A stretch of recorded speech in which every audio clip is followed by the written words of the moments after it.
Hey guys, welcome to another live show, another live She Knows Arsenal.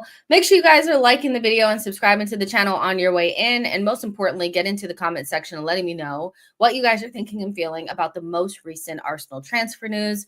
I know we did a show around maybe like 4 hours ago with Deluded and Gabby. And I implore you to watch that show after you get done here because the last 20 minutes of that show was absolute box office. We had so much fun making that show. We did a lot of the transfer talk in the beginning and then veered off into just nonsense, and it was just really fun. And if you need a break from the solemnness of the transfer window, please watch that because that was so much fun. Nevertheless, I am here to chat about the most recent news that's come out over the last couple of hours. While we were live, there were some things going on with Madueke, so we'll talk about that. I also want to talk about the most recent article that came out from Gary Jacob, which some really interesting tidbits and sound bites came out of that.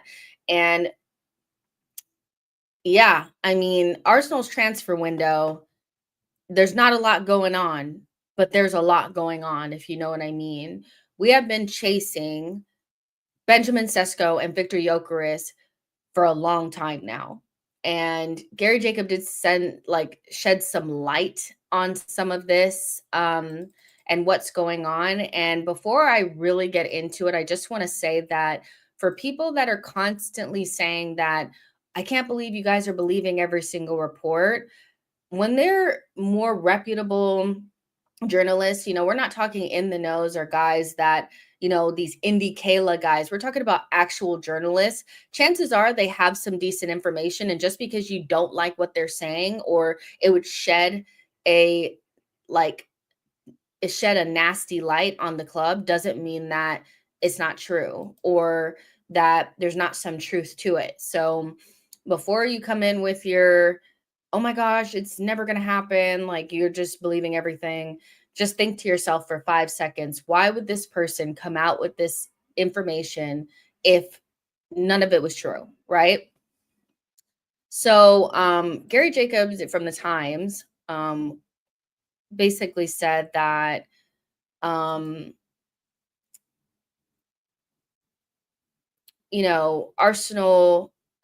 interest in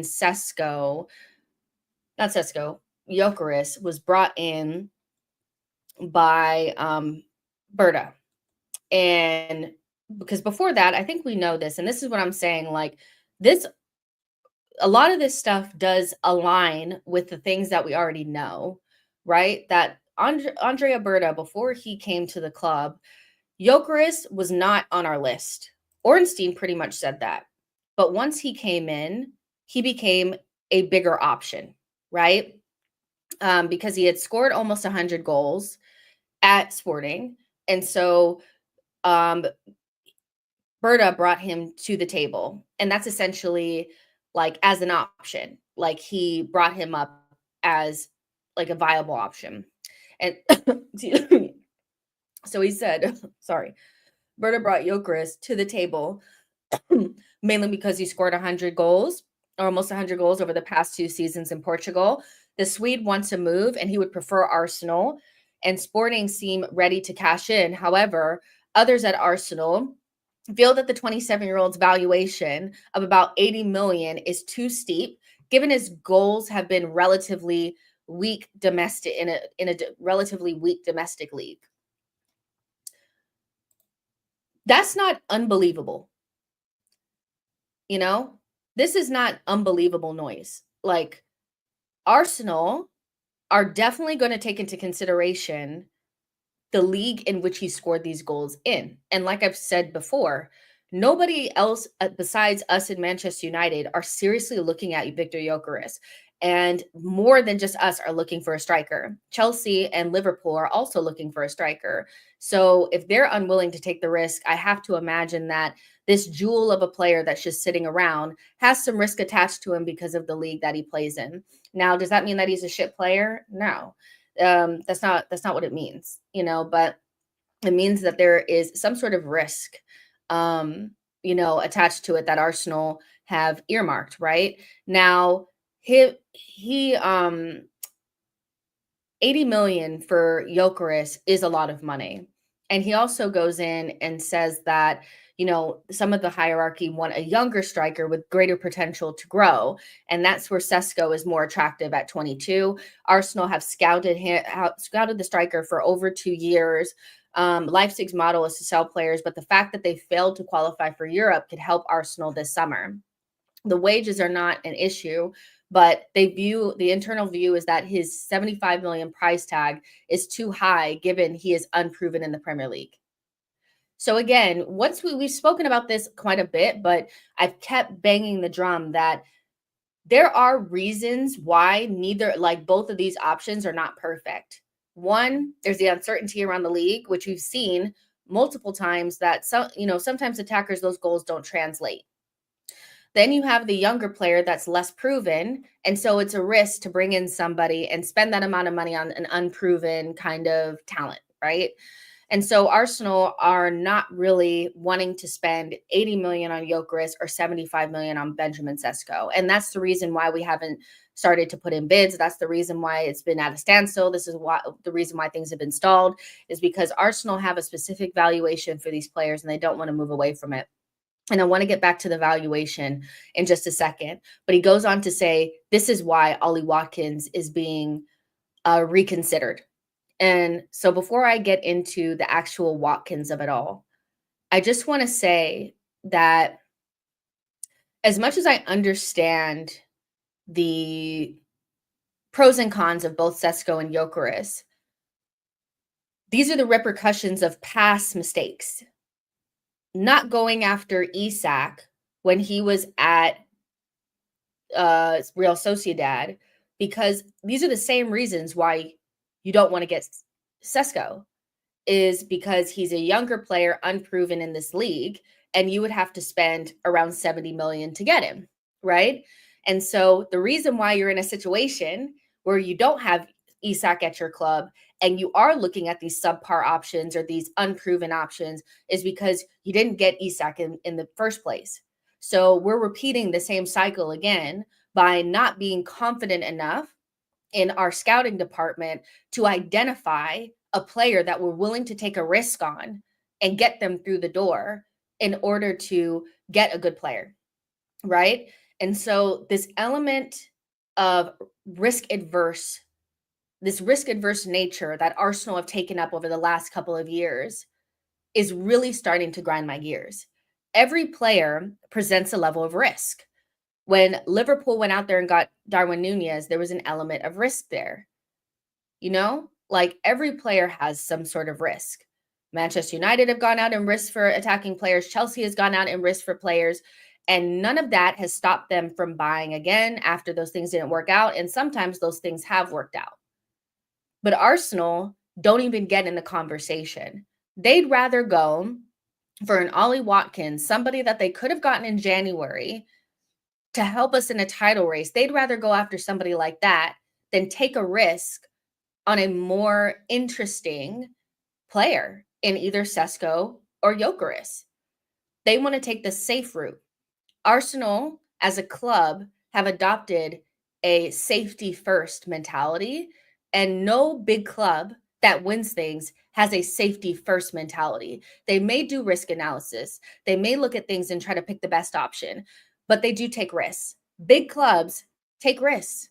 And if you're unwilling to take a risk, we are always going to fall short. Ollie Watkins is not taking us to the promised land. He's a good player, but his ceiling is very evident. Will he make us better? Yes.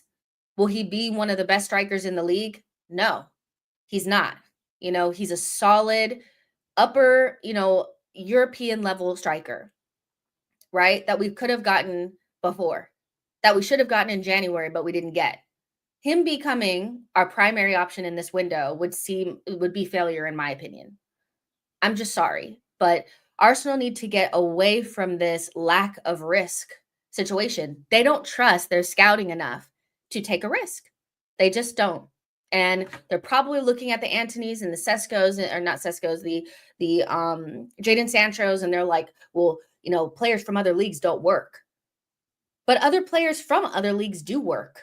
You just have to have good scouting and also be willing to take okay, if we take the risk and it doesn't work, we have an exit route for this player. And we're also in a position where we feel like we're going to bring in somebody else. If it doesn't work, we'll pivot quickly, fail fast. But they don't have that. And so, Arsenal, please don't do the thing. Go get Gyökeres or Sesko. Negotiate with RB Leipzig, but if they stand firm, you're going to have to take a risk on someone. Getting Ollie Watkins at this stage would not only be disappointing, but he's not going to take us where we want to be, you know? And they only really seem willing to spend money on Premier League proven players and safe. This is why we end up with Sterlings. This is why we end up with Trossards and Jorginhos. This is why we end up with Ollie Watkins. These players are not good enough. We need to push the envelope. You need to get Gyökeres or Sesko. You need to push the boat out. You must, you know? So they need to make sure that they don't fall victim to this risk adverse, pulling out of the bigger signing because we're not sure it's going to work out and we need to stay staunch on our valuation. Yes, you want to negotiate closer down to your evaluation, but the reality is you need a striker because you need to pay. You're going to have to pay for the sins of the past. You're not in a situation where you can just go through the window and not get a striker. They know you're desperate. They can smell it on your breath. So they're going to try to take you for what they can. Both sides want to get money for really good players that they have. So you're going to have to play ball. You're going to have to. And so I know people are like, listen, of course we're not going to get Ollie Watkins. But the reason why I have to take these things seriously is because Arsenal have shown time and time again when there's an opportunity to take a risk, when there's opportunity to get a Xavi Simons or to get a Kudus, they don't. They get a Kai Havertz. And so once you do that more than once, when you have an opportunity to get, a Caicedo or a Madueke, no matter how that turns out, you end up with a Trossard or Jorginho. We've seen time and time again that if the number one option is not available or they don't agree with the valuation or they can't get the deal done, they refer back to a subpar option from the Premier League. An older player or a player that's kind of past their best that ends up becoming a stopgap when we really need an upgrade. And so I am concerned that we have been at a standstill for about 2 weeks for these deals. Yes, it could be all about negotiating, but it could also be the case that Arsenal are not going to veer away from their valuation. Mind you, they did the same thing in January. They felt like Ollie Watkins was too expensive for his age. They only wanted to spend about 40 million on him. Aston Villa wanted 60, and they didn't feel like our season was worth 20 million more pounds. So we ended up not having anybody, and it kind of worked and it kind of didn't. We didn't win anything. In the end of the day, we didn't have enough goals and we failed.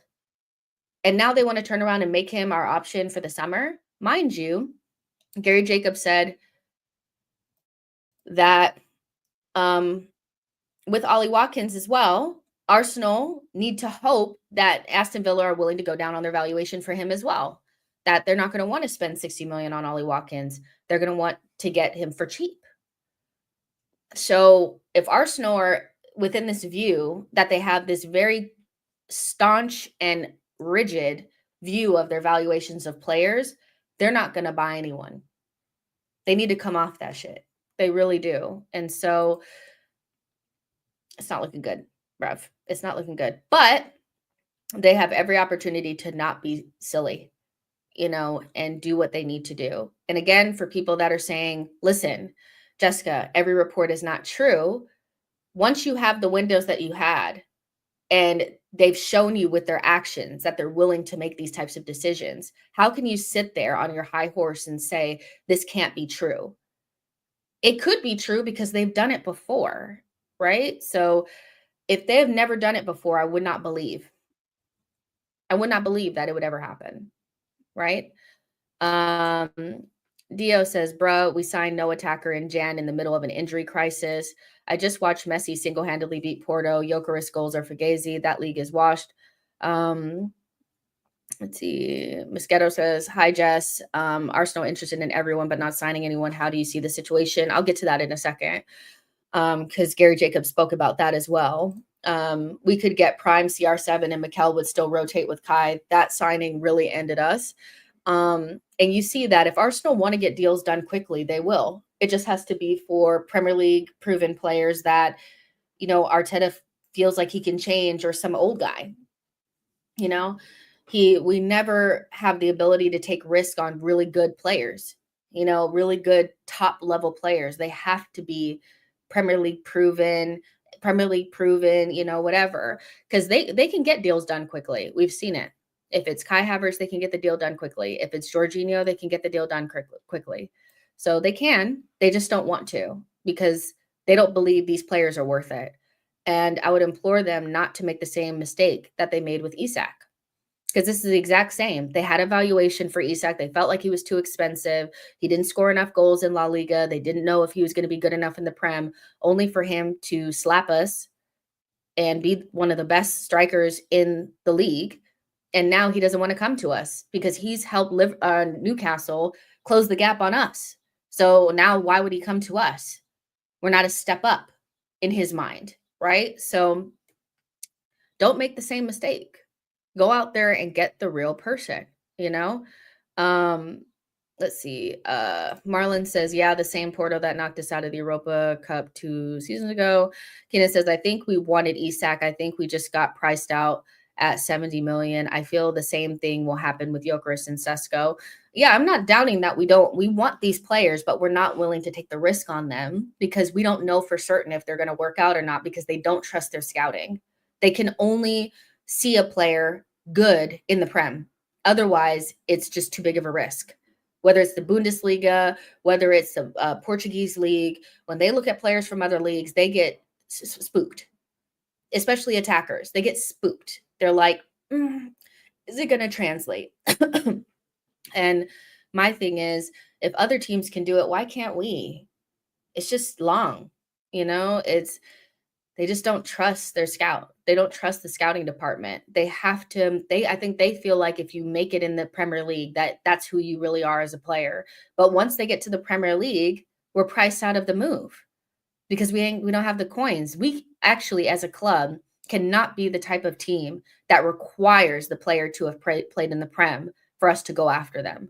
We don't have Premier League coin. We don't. We're the type of club that has always thrived in markets where we go to other places and buy their players before they become, or like players like Santi, who are a little bit older, but they're so talented, kind of like a Gundawani type of player. Like, that's the market that we operate in well, very well. We've done it before as a club. That's who we are. But this whole needing them to be in the Premier League for us to be able to make a move, I'm sorry, but I don't think this about all Premier League players, but I do think a lot of them are overrated. And the idea that the only talent worth spending money on is in the Prem is what's leaving us askew, So it's just wild. They only really want to spend money, especially when it comes to attackers, in the Prem. Like that's crazy.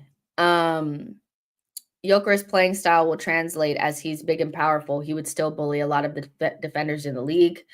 Nonsense fans are letting the club get away with it. Doesn't Bomo fall in this category? I mean, and Bomo does fall in the category of I'm willing to spend money on somebody that I feel like, one, he had 1 year left on his deal. Arsenal loves somebody that's 1 year left on their deal because in their mind, 1 year left on your deal means cut price. So if you have 1 year left, we're going to come to you with 30, 40 million and say, take it or leave it. That's how they view things. So 1 year left on his deal, Premier League proven, right? Those are the types of deals that they want to do. But there's so much talent out there that we're neglecting and not looking at. You could go to the French league and find players that are just as good as Mbomo, if not, have higher ceilings. You could go to Bundesliga and find good players. You can go to different leagues, but they're afraid to take the risk.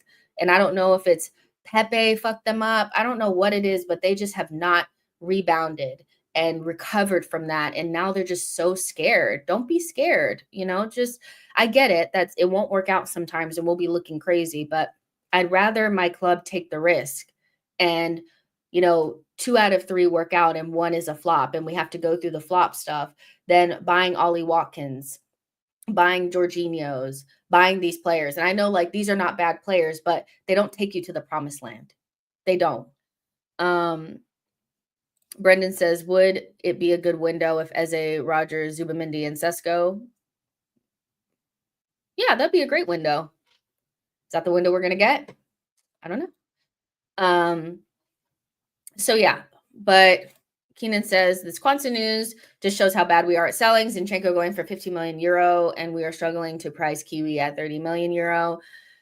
Yeah, we probably won't get more than like 15 million for Zinchenko if we sell him. So yeah, but for people that were asking like what else about like why we haven't signed anyone, we're linked to all these players and why haven't we signed anyone?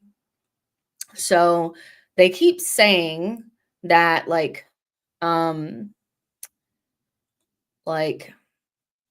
let's see, that how is Berta doing business and should we be worried?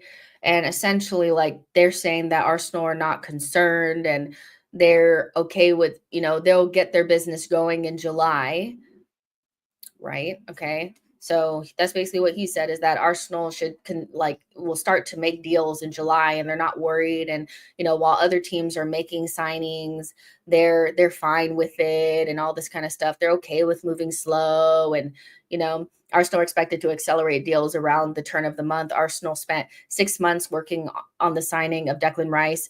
That summer, he, Injury, and Timber joined in the 2 days before Arsenal set off for the preseason. In 2021, Arsenal signed Ben White on July 30th and Aaron Ramsdale on August 20th. And in 2022, they signed for Gabriel Jesus on the 4th, and Alexander Zinchenko followed weeks later during their training camp in Orlando. In 2024, if they signed Ricardo Calafiori and Moreno came right after. So another reason why fans are anxious for early deals is, this is the reason why fans are, the fact that we fell short is the reason why Arsenal fans are anxious for early deals. However, while players like their futures resolved early in the summer and managers like signings for the start of preseason, chief executives prefer to do deals at the end of the transfer window. You guys hear what he's fucking saying? He's saying that we may want early deals, but that's not what chief executives want. They're not worried about them being in for preseason. They're okay with doing stuff at the end of the transfer window. And I'm just like, well, why aren't Liverpool, if chief executives, prefer to do deals at the end of the window, why are other clubs not trying to do deals at the end of the window? Why are they getting their deals done early? Like, we're not playing chess and everybody else is playing checkers. We're trying to spin the idea of being incompetent or being slow or being unable to maneuver in the window as some sort of master plan of being outsmarting the market. They're basically telling us not to expect anything before mid-July, or late July. They basically earmarked, Timber joined 2 days before we set off for preseason. Ben White joined on the 30th. Aaron Ramsdale joined on the 20th of August. Jesus on July 4th. Zinchenko a couple of days later. Calafiori on July 29th. Moreno on August 27th. Basically reiterating the fact that don't expect anything anytime soon. Our first couple of games are so hard, and we could be out of the title race before we even get through the first 10 games if we fuck around and find out. They need to not try to act like they just are. They've never won a league before. They haven't won shit, so thinking that they're so fucking smart and everybody else is just dumb for doing deals early is just, it's beyond me. This is, to me, some of this stuff is coming from the club. This information that he's coming with is coming from the club, trying to throw water or kind of firefight some of the stuff that Arsenal, but this is not making me feel any better. This is not making me feel like, oh, well, let me just relax, because the Arsenal executives just know what they're doing. Okay. right? So don't expect anything until mid to late July and mid to late August. That's when we'll start signing players. By the way, we will be going in the season by then.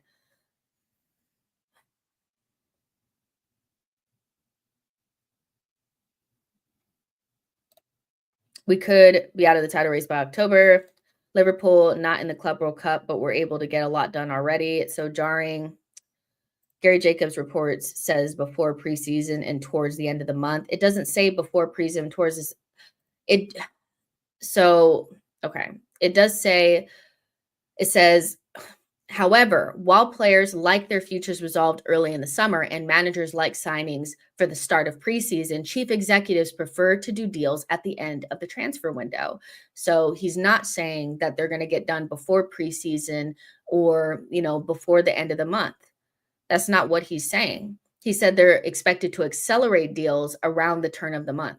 But when you start accelerating deals, what he's basically stating, we'll probably start to see more clear links, more bids be going down. But that doesn't mean we're going to be done with the deals. It takes us 3 weeks to get something done. So if it starts at the beginning of July, yeah, some of our signings are going to be coming in when we're in preseason. Like, I don't know what to like. I feel like that's as clear as he's making it right there. Chief executives prefer to do deals at the end of the transfer window. So that's when we start preseason, and then the season will start, and we'll probably still be in the market in some way, shape, or form. Like, is the transfer window open? Yes, it is. These Arsenal executives bought 0 players during the winter window. Biggest load of scaremongering I've ever heard, apart from the handful of signings for the World Cup who has been signed. I mean, I don't know, Wood Green Gooner, if the only way that you can gauge whether or not Arsenal are doing the right things is by what other people are doing, then fair enough. But other teams have signed players. They have, and we haven't really, well, we've signed Zubamendi, but Zubamendi was done in January. So really, that's been done. And Kepa is not even really done yet. We got a here we go, but he hasn't been announced or anything like that. So it's not really scaremongering. This is what I said when I started off the stream. What I said was, for anybody that likes to do the thing where when they don't hear the right type of news, or they're not hearing that Arsenal are doing the right things and they're perfect, that the first thing they think is that it's not true or whatever. This is not the stream for you, because unfortunately, once you do something more than once, that becomes who you are. Arsenal tend to move slow in the window because that's usually what they do. Arsenal tend to miss out on targets or miss out on things that they're supposed to have because that's what they do. Arsenal have now a reputation of going through a window and not getting attackers when they need to twice over, actually 3 windows in a row. So I get it that we don't like hearing things that don't sound good, but the reality is that that's who they are. The reason why we believe these things is because we've seen it before with our own 2 eyes. It's just copium. I don't think it's scaremongering. Other teams have made signings. Like, I don't know what to tell you. They have made signings. The window is not closed. We're not playing checkers or chess, and everybody else is playing checkers by being slower in the window. So, and what am I lying about? Have Arsenal went through multiple windows and not got attackers when they needed to? How is that a lie? Have other teams made signings? Yes. In fact, Manchester City have 4 new signings ready to go. Liverpool have made 3 signings already. So let me know when I was lying. The problem is that you guys don't like to hear anything other than Arsenal are perfect and great. And you want somebody to blow smoke. I'm not going to blow smoke. This doesn't sound good. Like, it does not sound good that we're going to wait. The beginning of our window or the beginning of our season is really difficult. Hearing that they don't even care to get things in until the end of the transfer window is not fun to hear. Like, I don't know what to tell you. YouTube user says, not letting Arsenal ruin my summer. We know that the club aren't ambitious. They hired Arteta in the first place. The owners and the board are holding back funds. And listen, what I will say too is that I'm seeing you guys say that like Emi Martinez is going to Manchester United, and Spurs have held exploratory talks for Xavi Simons. I talked to my friend about this a couple of hours ago, but if we don't even try to make a move for Xavi Simons and they start making these moves and they start getting these good players and we haven't done anything, that's not where I just feel like the season is starting off in a very suspect place, you know? So I don't know what to tell you guys. If you guys want to believe that we're just going to get everything done and we're going to be perfect, then fair enough. By the way, Bayern are discussing Rafael Leao right now. So that's another person that you can count off the list. So Nico Williams, Rafael Leao are gone. Spurs are holding exploratory talks for Xavi Simons. So who the fuck are we going to get for left wing? So, yeah. And we know this guy is now just a troll because if he believes that Arsenal or Liverpool haven't signed anybody, like I said the other day, I have a bag of air to sell you if you don't believe that Liverpool have signed any players. You're not clued in, like, at all. Like, you just sound ridiculous. We were never getting Leao. It's probably Rodrigo or bust. Well, bust away. Like, so yeah, but now with Madueke, that was coming from Matt Law, who is more of like a Chelsea talking head. And so I think it's in his best interest to, if he wants to get clicks, to pull one of the teams out from the report and say that they're interested in Madueke and make it be somebody that would make it go viral. And that would be Arsenal. Because he also said in his report that Arsenal have held talks or have explored multiple options. So there's no real telling what their true interest is in him. So I know a lot of Arsenal fans would prefer us not to ever be linked to another Chelsea player or even explore any options with them. And I totally understand that. I would prefer that as well. But I don't actually think we'll end up with Madueke. I really don't. I think he came up in the data. We probably went in our supercomputer and said, right wingers that are this age and have these characteristics, and he popped up, and so we called to see if he was available.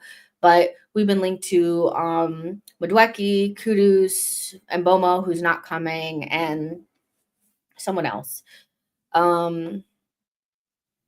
Bakayoko. So we know we're actually more linked to right wingers than we are to left wingers, which is the position that we actually really need. Which, going back to that other comment, that it might just be Rodrigo or bust, they better freaking know, without a shadow of a doubt, that this guy is going to leave.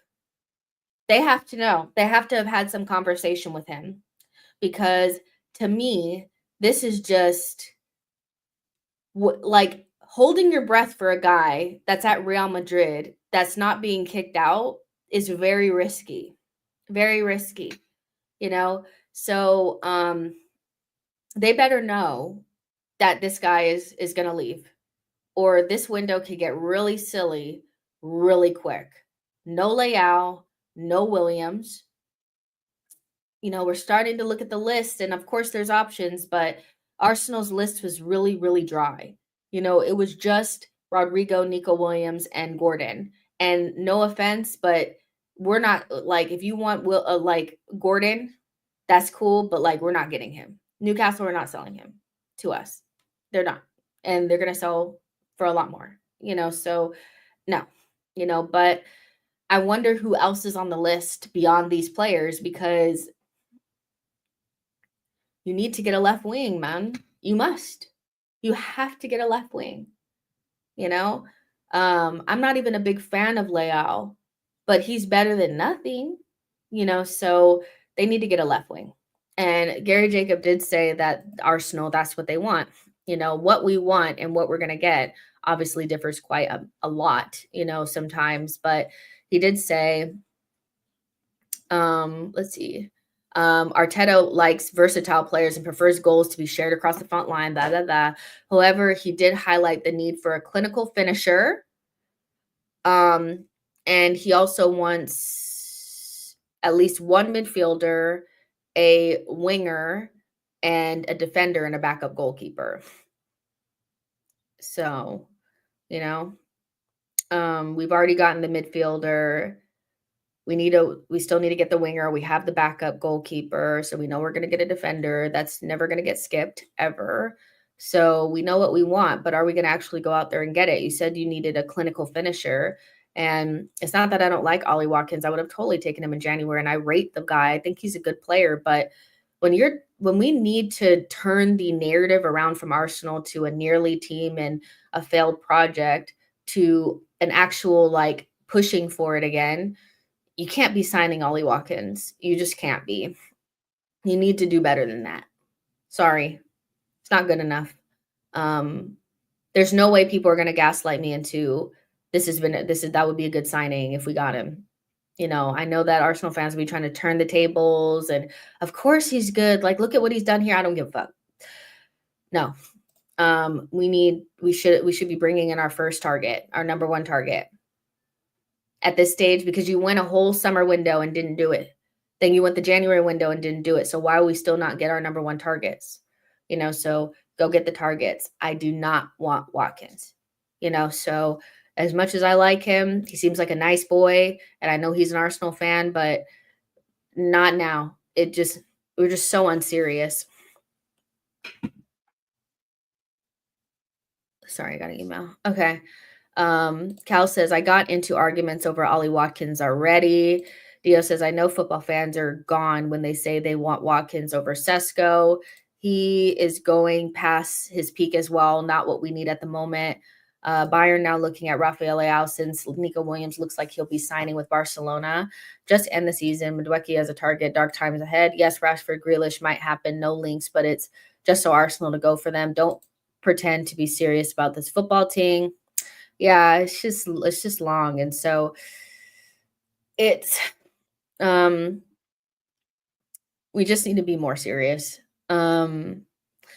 We just need to be way more serious. And I just don't believe that the club is thinking that way. If they're feeling like they're just being so smart by doing deals late, then I don't know. I really, really don't. But again, Gary Jacob, I honestly feel like this is not an attempt to alarm Arsenal fans. I think this is a PR brief to calm the Arsenal fans down. The way that this is written makes me think that this is information from the club, that they feel like this is going to make Arsenal fans feel better by saying that, they're not afraid to sign players later and to just be calm, cool, and collected. And, they know what they're doing, all this kind of shit. And that's not making me feel better. But, they had spoken about what Berta's, strategy is. And we've actually heard this quite a few times now, how Berta conducts business. They say Berta likes to spin plates. That's a new one. Berta likes to spin plates and negotiate for several players in the same position at the same time before deciding which move to activate. He sees it as a normal approach on the continent, and his compatriot Fabio Paratici acted similarly at Tottenham Hotspur. In that sense, Berta contrasts with his predecessor, Edu, who preferred to focus on a single target. If we're focusing on multiple targets, then fair. Berta believes he can sign good players at about the £65 million mark and does not want to overspend on transfer fees or wages. Paying over the odds for a left winger, for example, would limit the funds available in other positions and could also have a knock-on effect for wage demands for present players. So, I mean, doing the groundwork, pulling the trigger, spinning plates, whatever. Just make sure you get the shit done.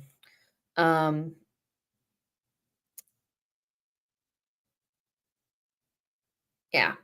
I don't know. I really don't know. But, they want to sign their striker and winger for 65 million pounds each, probably.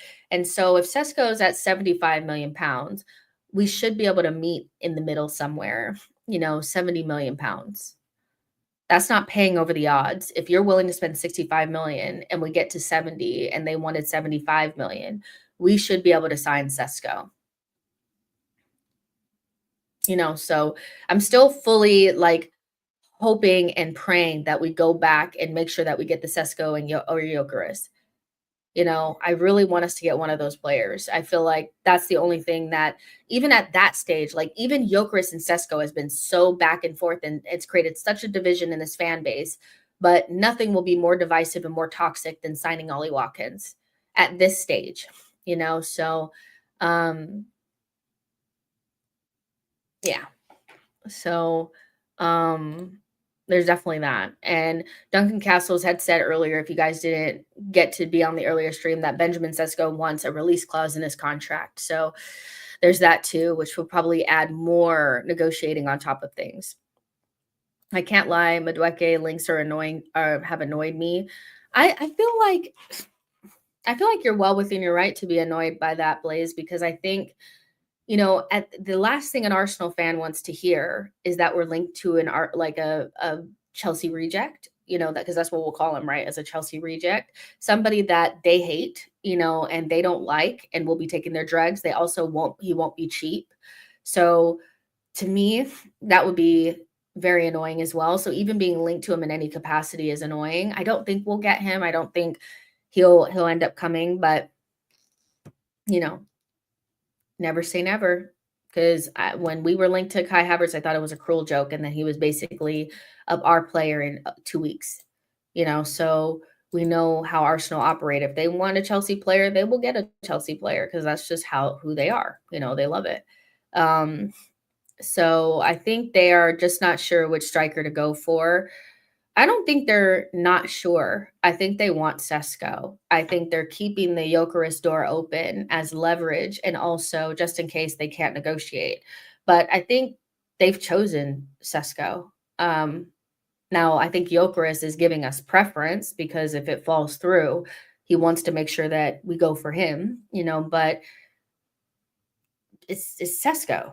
Like, I don't think they're unsure of who to go for. I just think they can't get RB Leipzig to play ball. So they need to negotiate more and quicker. Marcus says, I'd rather have Matoma or Semenyo over Madueke.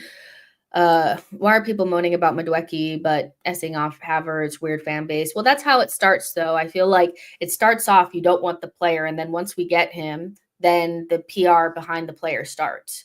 And there's just certain players that I feel like it's just going to be so hard for the fan base to come around to, and a Chelsea player is always going to be one of them, so I mean, we've seen it with most players that have like a big contingent of fans that do not want them. It takes a long time for them to come around. With Havertz, it was different, because a lot of the people that follow Arteta had to blindly back Havertz. And so now there's like almost like a PR campaign behind him. So it won't be any different with Madueke if we were to get him. With Madueke, it would be instant backing. I can see the vision, all that kind of stuff, because if Arteta wants him, then it has to be the right answer. Lady says, our over-the-top reactions to links is sometimes why these journalists just bait our fans over and over. Well, it's not our overreaction to links comes from failed transfer windows. So I feel like every answer always goes back to the club failing. So the fans would not react poorly to links if they knew that there's no way that they would ever come true. But because they see links and they know that there could possibly be a chance that those players would come, they have every right to be concerned.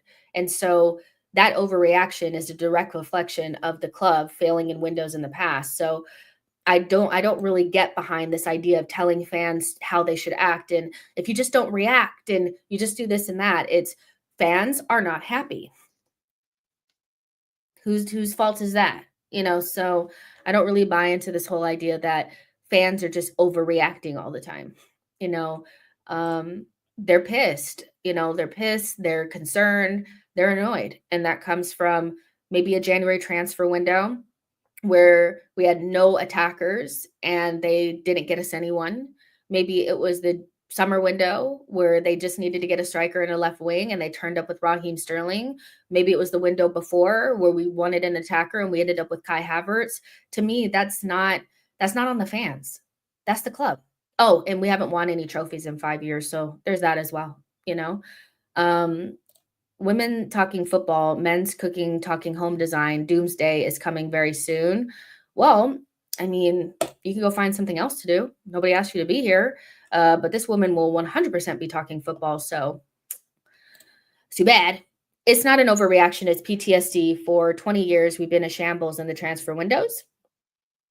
Taku says Madueke plays like he is wearing skinny jeans. I mean, there's just no way. This guy for me is just Madueke is just not somebody we should even be looking at.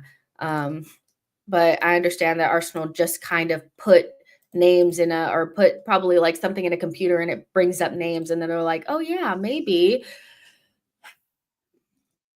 So yeah. So yeah, but we shall we shall see.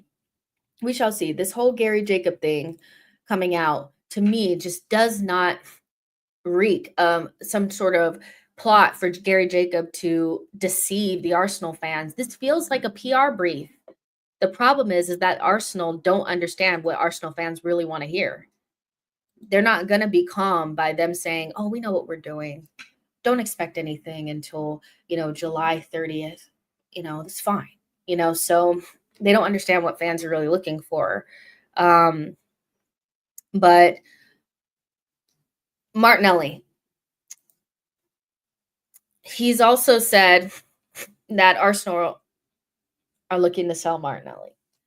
And that has sparked quite a big response online, which I completely understand because Martinelli is seen as one of the important players of the team and a starter, and Arsenal are not really the type of club to sell players before it's like really obvious that they should sell him, so trust me, I do understand that it's not nice to hear, so I don't want to be like insensitive to people that really love Martinelli.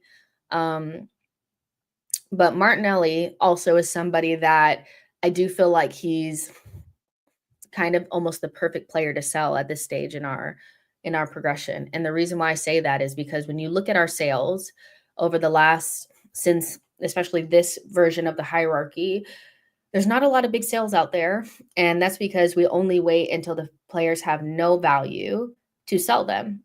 And we wait until they are so bad that we just cannot shift them on. And Martinelli is somebody that if we're actually going to bring in a left wing, we're actively replacing him. And who's a better, like, I get that in theory, people would prefer what they would consider the better player as the one on the bench. But I actually, unpopular opinion, don't think there's much between Trossard and Martinelli. I think, on any given day, they're pretty much the same result. The only difference really between Trossard and Martinelli is Martinelli is faster. But other than that, since Trossard has been here, he's been on pace with Martinelli for goal involvements. There's been times where he's benched Martinelli and he's on significantly less wages than Martinelli. And if there's not a clear, definitive line between the two players, meaning starter and not starter, then maybe moving on the guy on 200,000 pounds a week that could get you 50 million pounds is a better option than the 30-year-old who we know is good off the bench. Because that's another thing. We know Trossard is really good off the bench. We know it. We know without a shadow of a doubt, Trossard will come off of the bench and he's clutch. He's one of our most clutch players. We don't actually know what Martinelli is going to be like off the bench. In fact, he may be the type of player that requires being a starter or playing a lot of minutes to be useful to us. So I understand that Martinelli doesn't seem like the right option, or, it's like Martinelli is so much better than Trossard. He's the starter. But there's not really much between them. If you look at the stats, since Trossard has been here, there's really not a big gap between the two of them. One is they're both scoring at the same rate. Trossard is playing less minutes. than Martinelli and scoring at the same rate, if not a little bit faster. You know, he's clutch off of the bench. He's on way less wages. And if all he has, Martinelli, is work rate off the ball, to me, that's not a good enough reason to turn down 50 million if you could get it. So, and he's going to be replaced anyway. So, you know, this Martinelli to me is kind of like the perfect example of a player that in about 2 seasons we won't be able to sell at all. We won't. And this is a reason why we're so bad at selling. We are bad at selling because Martinelli is the type of player that we will keep until he has no value. Until he has zero value and nobody wants him. In 2 years, when he's 26, his head is down, he has a couple more injuries, he loses that pace, he'll be so hard to move on because he's on 200,000 pounds a week. So a lot of times, the best time to sell someone is when they still have value, when it's not really obvious that you need to sell them, right? And that's not an easy thing to say because that's also not something that we're used to doing, which again is a reason why we're so bad at selling. We are horrific at selling because we wait until they have 2 or 3 or 4 really poor seasons, get old, and we get them on high wages, we give them a new deal or, you know, whatever. And then we're trying to figure out why nobody wants to offer us anything for them. So if there's somebody between Trossard and Martinelli, the only reason to me why Martinelli is being touted as the player that we should keep is for reasons that are outside of him being a good footballer. You know, he's fast, he's young, you know, it's not because he's amazing, you know? So yeah, I totally get it, but this might be the perfect time to move him on. You know, like the summer before when I said that it was probably the best time to move on from Gabriel Jesus, you guys were cussing me. Can't get rid of Gabriel Jesus. Can't get rid of him. He just came back from injury. He's fine. Remember when he first came into the team, those first 2 months were the best 2 months I ever had. And I was like, if he gets another injury, we'll never be able to sell him again. Where are we now? He's gotten another injury. He'll be impossible to sell. And we need to sell him now. If we could sell Gabriel Jesus, we wouldn't need to probably sell Martinelli. But because he's injured now, we're fucked. But it wasn't obvious to sell Jesus, so it was like, no, you can't. But I'm like, that was the perfect time to sell him. That was the perfect time to sell him. Perfect. Right then, you know, after the second season that we challenged. So last summer, we should have sold him that summer. We should have. Last summer, we should have sold him. And people cussed me. And I'm like, it's not because I think Gabriel Jesus has no value. It's because he does have value, but he's not valuable enough to us. So move him on now before he gets another injury and we cannot move him on. We're stuck with him now until he's like 29 with multiple ACLs and 200,000 something pounds a week that needs to be shifted. Sometimes it's not that obvious to sell a player, but that's kind of the best time to sell. Once they're like depreciated so badly, you're going to have to put them in the bargain bin. You don't want to have to do that. We should have sold Martinelli in the summer of 2023 when Klopp was glazing him like Krispy Kreme. That was the time to sell Martinelli. Missed the boat. Our squad is actually thinner than last season. Jesus going to end up at Inter Milan or AC Milan for free. Biggest mistake was signing Kai. Everything downhill after that signing. Martinelli, Jesus, Havertz, Trossard, and maybe Odegaard I'd sell if I could. Odegaard I'll probably give him this season. Arteta is trying to bench Martinelli for Mudryk in the winter of 2023, basically signaled to the world that we wanted Martinelli out. The perfect time was the summer 2023. He was at his peak. And I just feel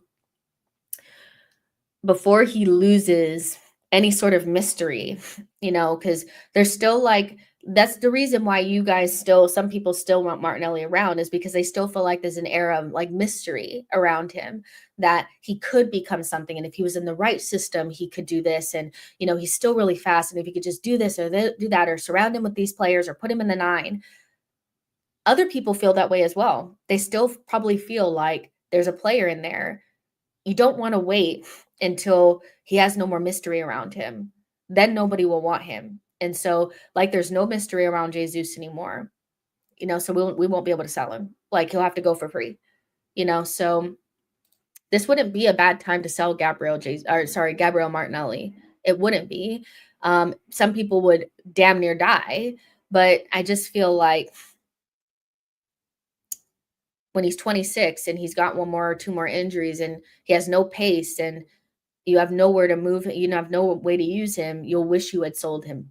Because if you get the left wing and you have Trossard who comes off of the bench and scores goals, and then you also buy a right wing, like we look like we're trying to do, and you have a new striker, you're not going to miss Martinelli. You're not going to miss Martinelli. You're not. The only reason why you feel like you're going to miss him now is because you can only envision our team with the group of players that we have now. AI Lee says, is a Martinelli sale to balance the books? Clubs are telling us you're not getting a number 9 or a left wing without a sale. Would rather 280,000 pounds per week Havertz instead. The gaslighting around him is ridiculous. I understand if you had your druthers, you would probably want to sell Kai Havertz instead of Martinelli. But I actually think, to me, it's not an either or. If I had my druthers, I would sell them both. I don't think either one of them are up to the level. And in a couple of years, we won't be able to sell either. So I understand, about balancing the books, and that if there was somebody in the line that you would prefer it to be Havertz because, how most of us feel. But to be honest, it's kind of like a whataboutism. Like, what about Havertz instead? That doesn't mean that Martinelli is not a prime, subject to be sold. He is actually the perfect type of player that you move on right now. While you could probably get 40 or 50 million for him, and there's still people that probably think, well, if you put him in a different team or you use him in a different way or you get him on a counterattack, he's going to be dangerous. A couple years, you won't be able to say that. You won't be able to. Tristan says, couple years is the only way to sell Havertz because 300,000 pounds a week. He's really hard to shift now. The wages that we put him on, it's just catastrophic. Theo says, yep, Jesus will have to bite the bullet, injury prone, getting old, very hard to fit as a starter, huge wages. Thanks for the first 4 months, but City kind of fleeced us. Yeah, I just think it's been unfortunate with Jesus. I think if he had stayed fit, he'd be fantastic for us. I think Arteta is not really particularly concerned about our striker being a 20 goal per season striker. And, when Jesus was playing in this team, our other attackers were scoring lots of goals.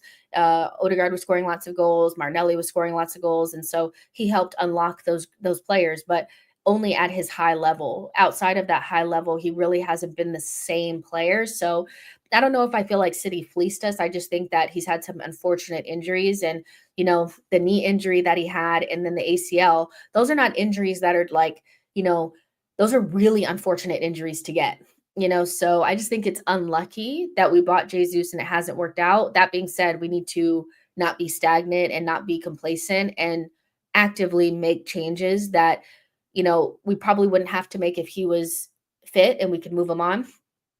But because he's not, we're going to have to do something else, so that might be Martinelli, and I like Martinelli. I think people think I hate him. I don't. I think it's unfortunate to see how far he's fallen off, but, if I'm thinking about it without emotion and not kind of going back to the past, I can see a player that could fetch us 40 to 50 million, and that could be useful. That could be useful, for a club that needs to buy quite a few players, so yeah. Let's see. Let's see. Blessing says, for a 45 million to be a fleece tells you all you need to know. Theo says, I'm annoyed with the Jesus thing. It wasn't rocket science that he was going to get injured and lose all value while contracted to Arsenal. Yeah, it's a tough one. We just need to buy good players, we just need to buy good players, and move on from other players. And I think the attack really needs like surgery. So whatever we need to do to get that done, we need to. And if that's moving on Martinelli, then it is, I don't know what else to say. Lion says, would you swap Martinelli for Madueke? I don't want Madueke at my club. So no, I wouldn't. I want to sell Martinelli for money, not That's just ridiculous. I would never want to do that. I don't know if you'd want to do that, but I wouldn't. I don't want Madueke anywhere near this club. Let's see. Taku says, question, Arsenal fans, are we prepared to go trophyless again? Genuine question. Osimhen is also there. Guys, no sexism here, please. Just not ball knowledge is top.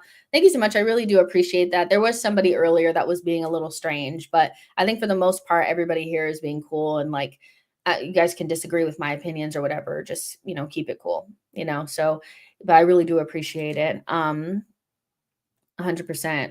Marmoush would have been a great signing for us. There's a lot of players that have kind of moved on, like, or have moved clubs in the last, like, maybe 6 months that, were really, really good players that we could have gotten. We could have gotten Marmoush in January, but alas, like, we haven't moved for any attackers. And now we're sitting here acting like we can wait until the mid-July and August to bring someone in.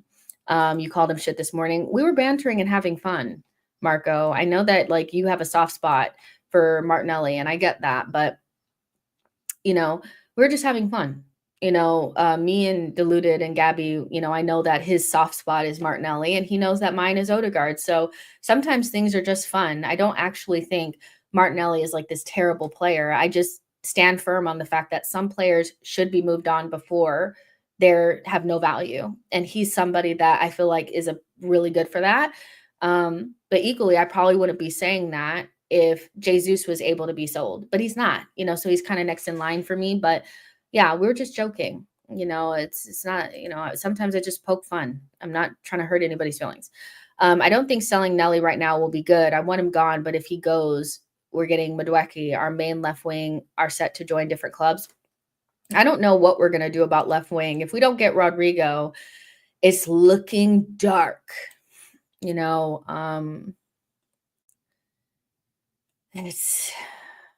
looking dark. But yeah, Arsenal want a left winger, a center forward, a midfielder, a center back, and a backup goalkeeper. So we have some work to do. We have some work to do. We need to get a move on. But Martinelli would be probably the hardest sale of this project, just because he would be the first player to go that is a kind of like a starter, so am I right in saying that? No, maybe Xhaka, but we were already kind of prepared for Xhaka to go. And I think outside of that one season, I think people were pretty like over Granite. I think this one would be really hard to take. So yeah, I'm interested to see how it unfolds. June 18th, still yet to confirm a transfer. Please don't invest your money in this unserious club. Even if we buy Rodrigo, selling Martinelli would still be a big mistake. Why? Why would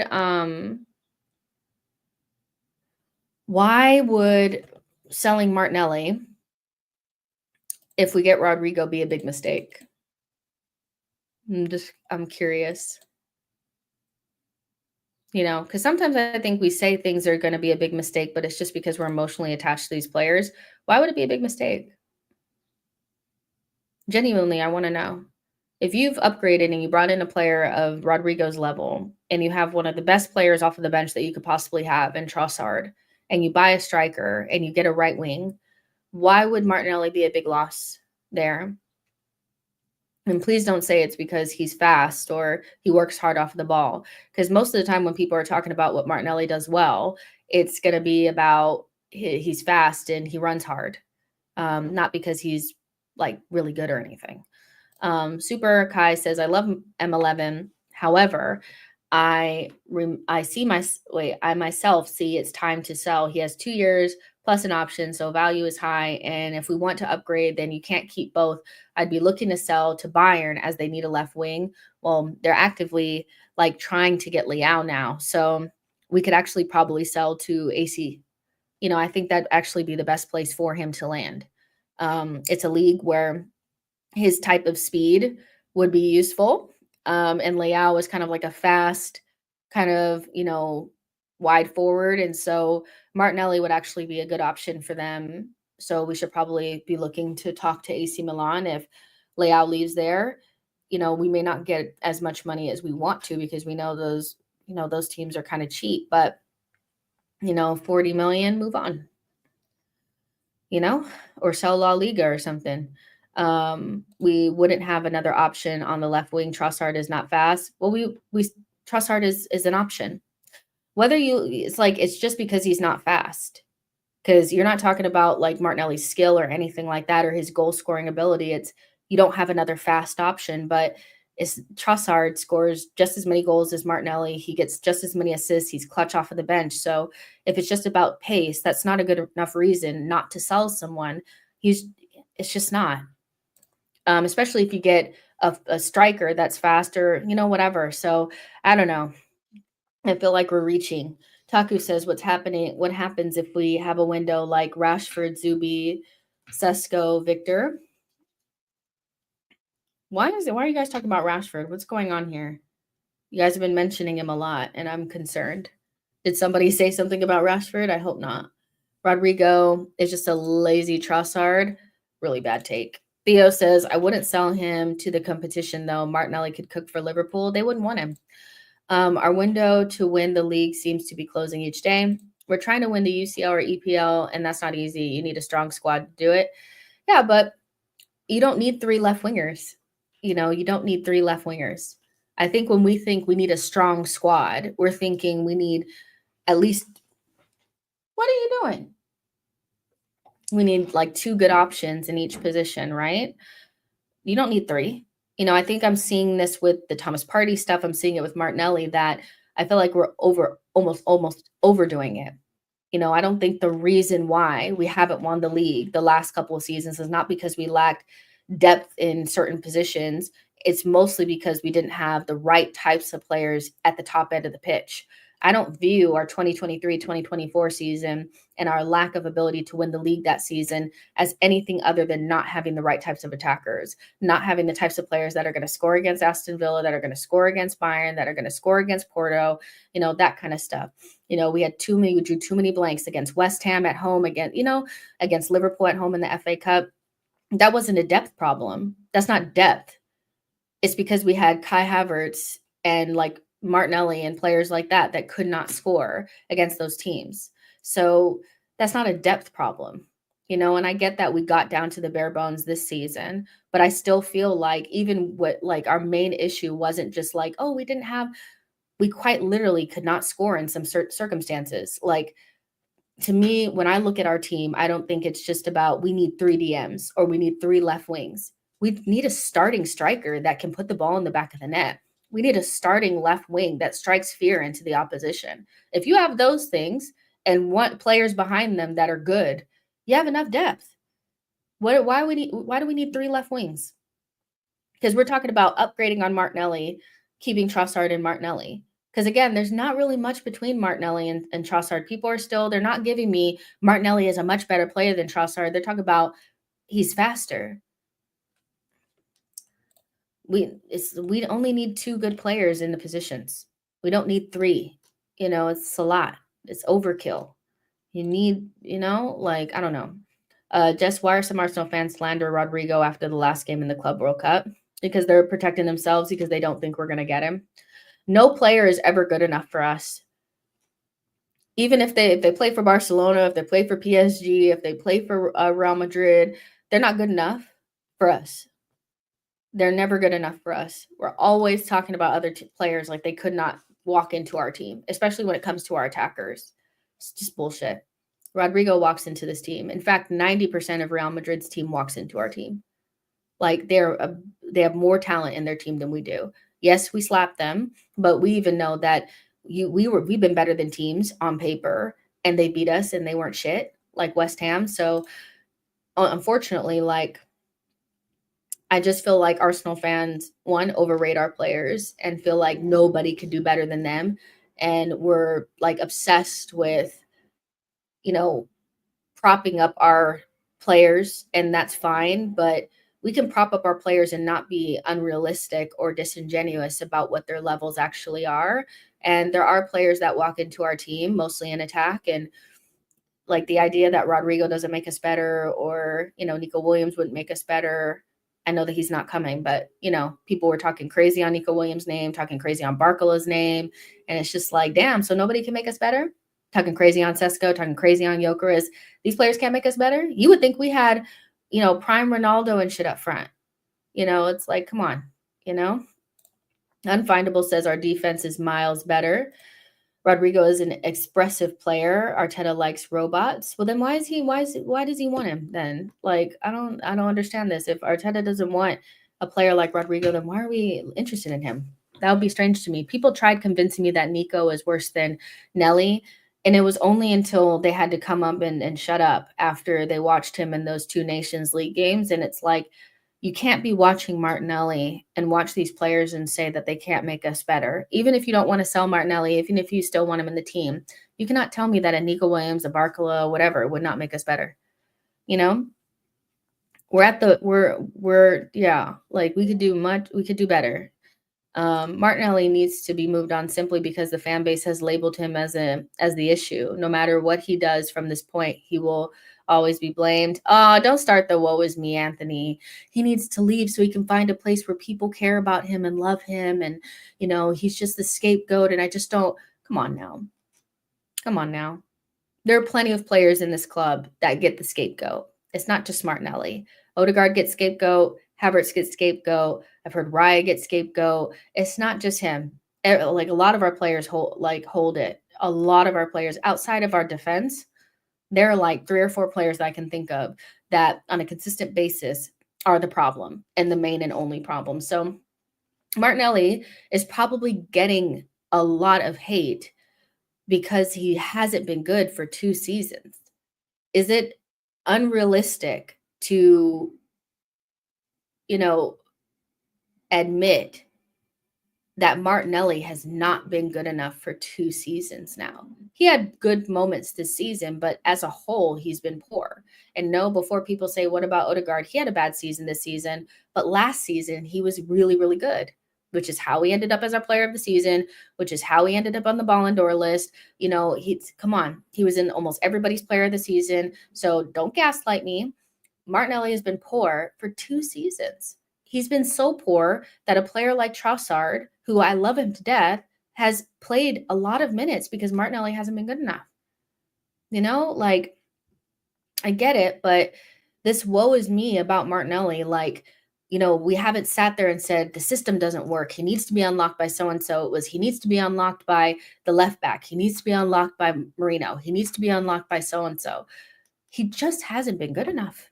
He's played tons of minutes, you know, so at some stage you would have imagined that he would hit some form and get back to 2022, 2023, but we haven't seen him consistently ever get back to that level. So I get it that it's hard to watch a player that you really like get slandered. I know, because my favorite player has been ripped one upside down the other this season, but sometimes it is justified.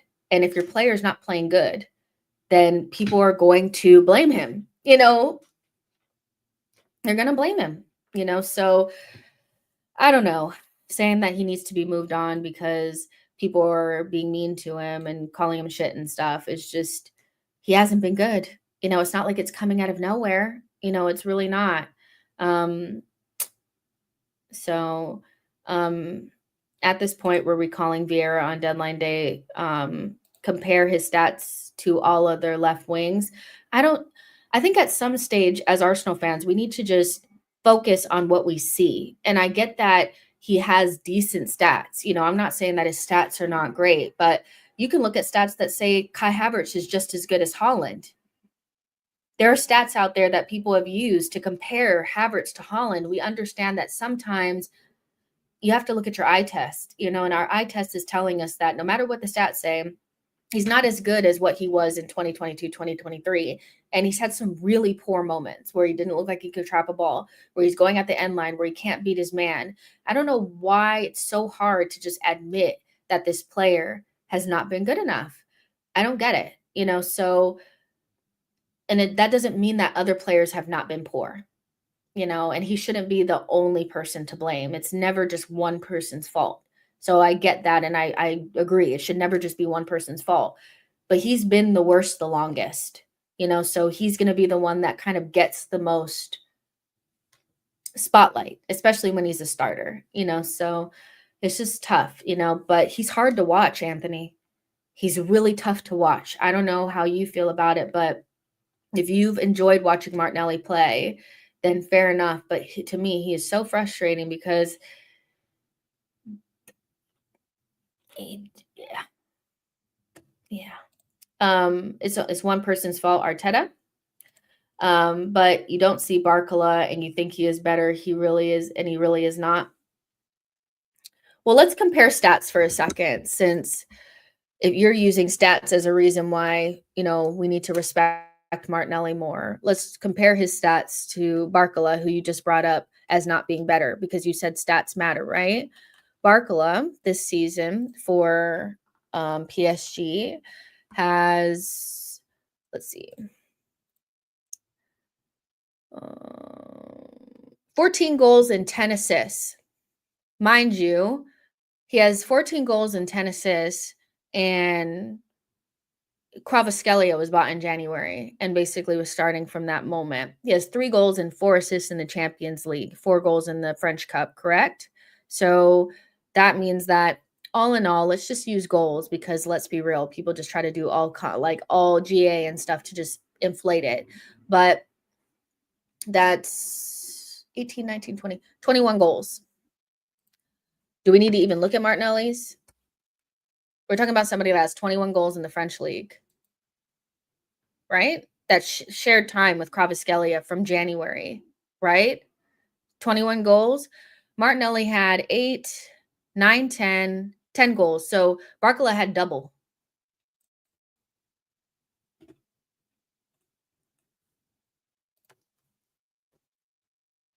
So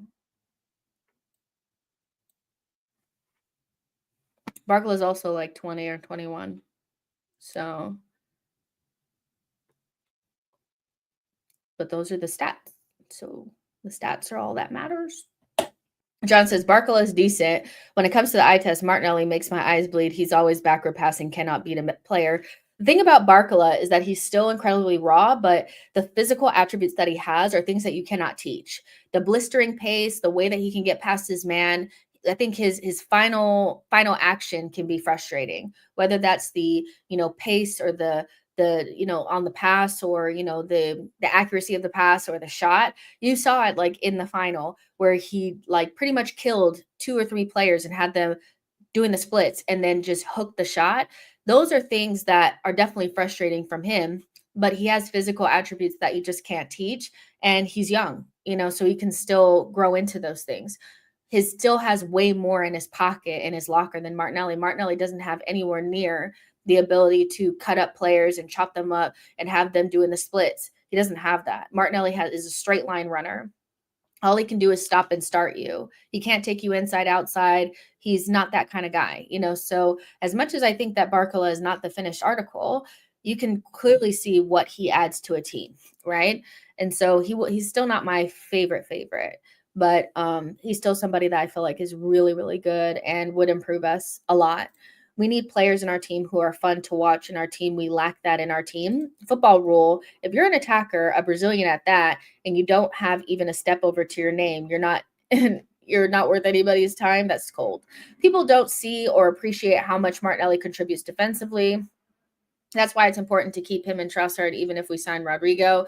And that's why I said I feel like the most important thing that people can say about Martinelli is the defensive work rate. And I don't know, man.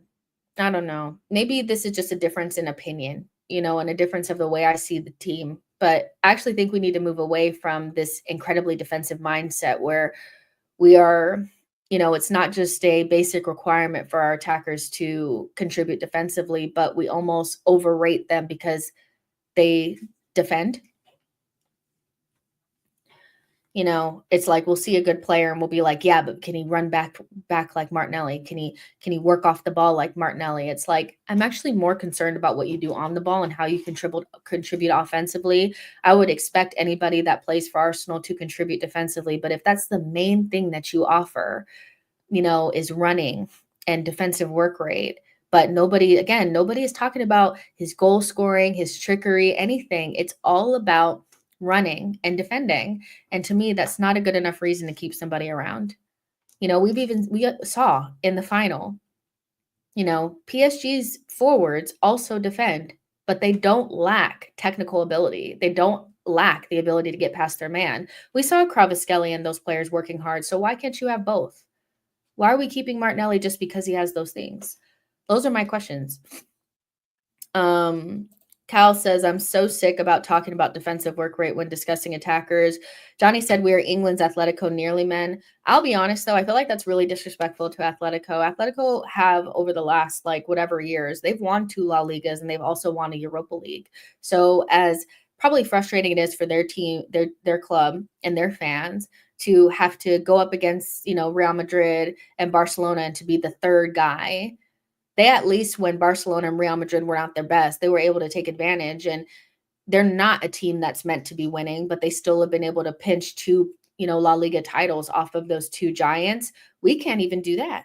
That was supposed to be what we did this season. This season, we were supposed to, when Man City fell off, we were supposed to take advantage and we couldn't do that. So I get what you're trying to say, but I almost feel like that's disrespectful to Atletico because they're actually they're not supposed to be winning anything. They've built they're the clear third team where depending on how you think about Arsenal, maybe Arsenal view themselves as an Atletico. So they feel like maybe City and Liverpool are supposed to be winning, but it's okay if we're just kind of in and amongst it. But the way I remember Arsenal is we were not nearly, so we're underperforming. If we're supposed to be Atletico, we're actually underperforming that expectation because Atletico actually win shit. They may not win something every year, but they actually win stuff, so almost like a little disrespectful to them in a way, but I kind of get what you're saying. Martinelli fits Arteta's system versus high possession teams. If we sell him, I think we should. Arteta will have to adjust. Cypher says rank Lookman, Leao, Barcola, Gordon, and Semenyo. Barcola, Leao,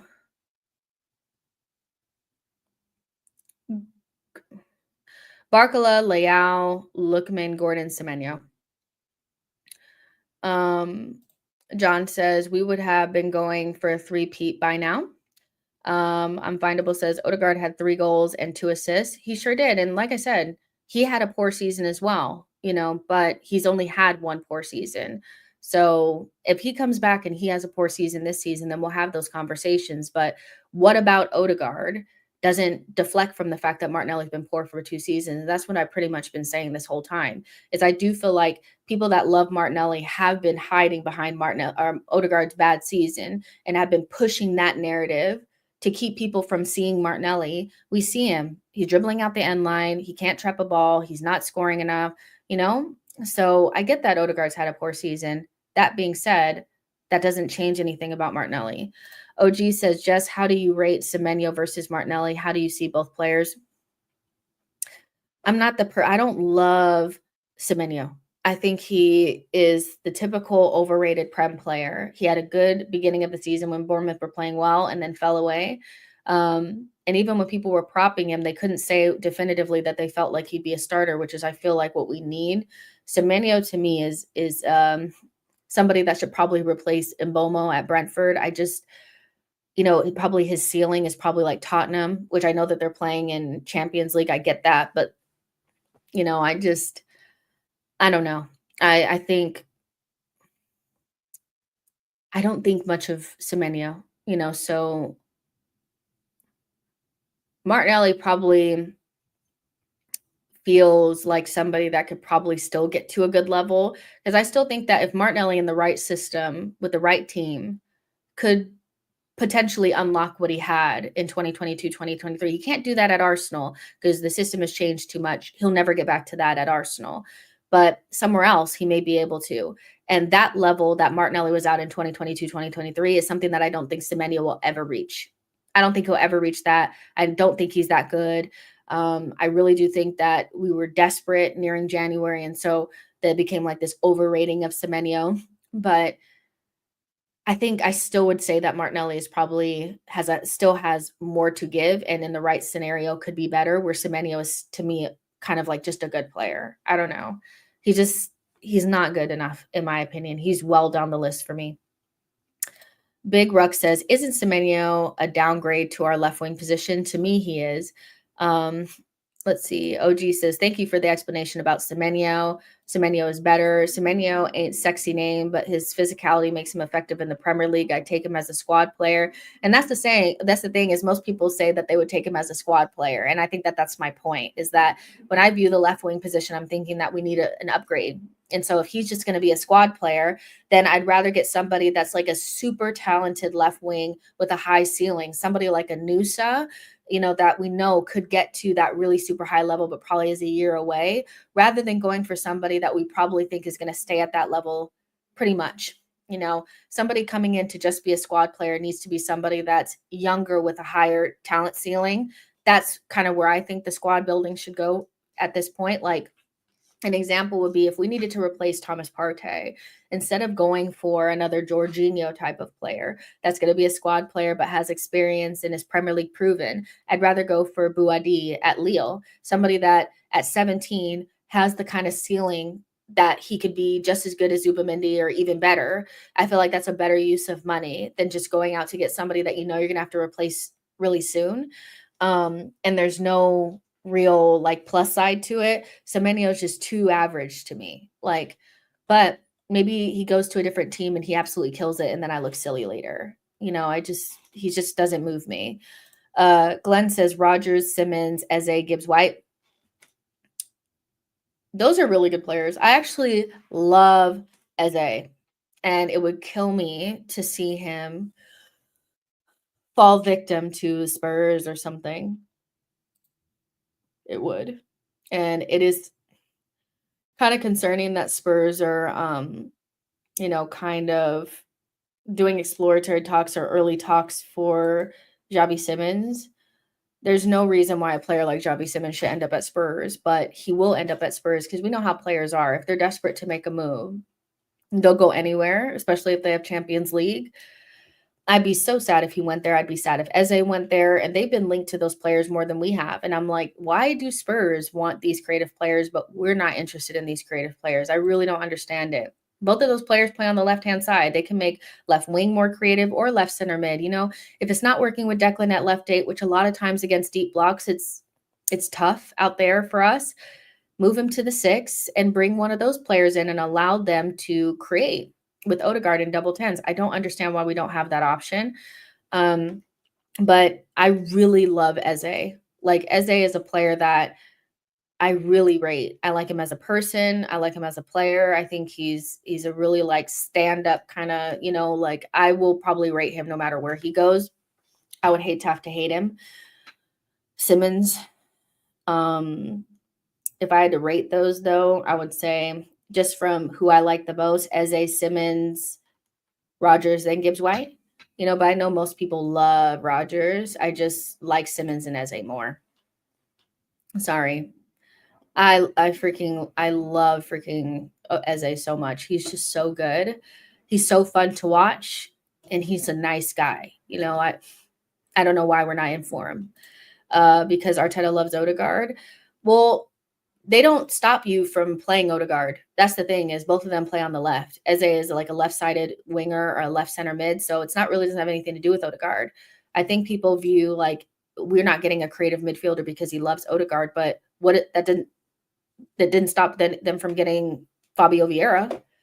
Fabio Vieira was there and he was playing a left center mid, so I don't know if it's because he loves Odegaard. Both of those players could play left center mid. They could both play left wing. Those are two positions that we could bring in a different profile in. And we also do have really good players coming through that are going to take over for Odegaard sooner rather than later. I really do think people are forgetting about Ethan, and you don't necessarily want players to come in over Ethan, but do you need another creative option on the left? Yeah. Do you need a creative option that can probably play left wing or left center mid? Yeah. And both of them can do that. They're so good. Like, I don't understand why we're not in for either one of them. Or even Rogers. Even though Rogers is not my favorite option, I would take him rather than what we got. We are getting Madueke. That's the reality. This club is moving like they're bankrupt. Eze would be perfect, left wing or cam. Eze has everything we lack, can play 10, 8 or left wing, no brainer, but we won't do it. I mean, it's just, why is he not being spoken about? Like, I just don't understand. I will never understand it. I would love if I could ask the club a couple of questions. That would be one of the questions that I would ask. It would be like, I would just straight up ask, like, why are you not interested in Eze? What did he do to you? You know, I don't understand. He's Premier League proven, which you love. He's English, which you love. He plays in the positions that you can upgrade. Like, why is he not being looked at? Jess, do you reckon Arsenal may not get a winger, instead of compensate to get one of those attacking mids that happen to be able to play out wide, even if it's not their best role? I mean, I would love for Arsenal to here. I think Arsenal, how do I say this? If you're interested in Rodgers, then you have to be willing to make that to compensate, because there's no reason to be interested in Rodgers if that's not an option that you're willing to take. You know? And I would love for us to, instead of going into the left wing market at the level of the Semenyos, you know, I'd rather us compensate and go get a highly talented player that can kind of play multiple positions. Because the way I think about it is, you're either replacing Martinelli or replacing Trossard. If you get Xavi Simons, you're replacing Trossard. You know, a more versatile player that can play false nine, that can play left-sided center mid, that can play left wing. You know, that's what a Simons or, you know, a Eze would do. But if you're getting a true winger, you're replacing Martinelli, his, you know, his pace, 1v1, goal scoring, whatever. And so to me, I would prefer us to get that player than stoop down to the left wing options that are going to end up being squad players, if that makes sense. So yeah, I'd love for them to compensate, you know. Eze was in Arsenal Academy, let him go. We aren't getting him back. Taku says Bayern should go for Eze. They absolutely should. Might be a weird take, but I think Barcola and Nico are on the same level. He just doesn't have the height. You don't think Barcola has the height? See, in the sectors that I run in, Barcola is very hyped and very, like, he should be. You know, I don't think that there's much between them. I just, I liked I don't know, our perceived chances at one stage. I thought Nico was the one, and I really like Nico Williams a lot in the way that he plays. I'm very kind of like disappointed that he really wasn't super interested in coming to us. But I kind of agree that there's not that much between Barcola and Nico Williams, and I would take either one of them. But in the sectors that I run, Barcola is very highly rated. So come to this side and you will hear a lot about Barcola, because people do like him. Jay says the talent and versatility is undeniable. Eze excites me.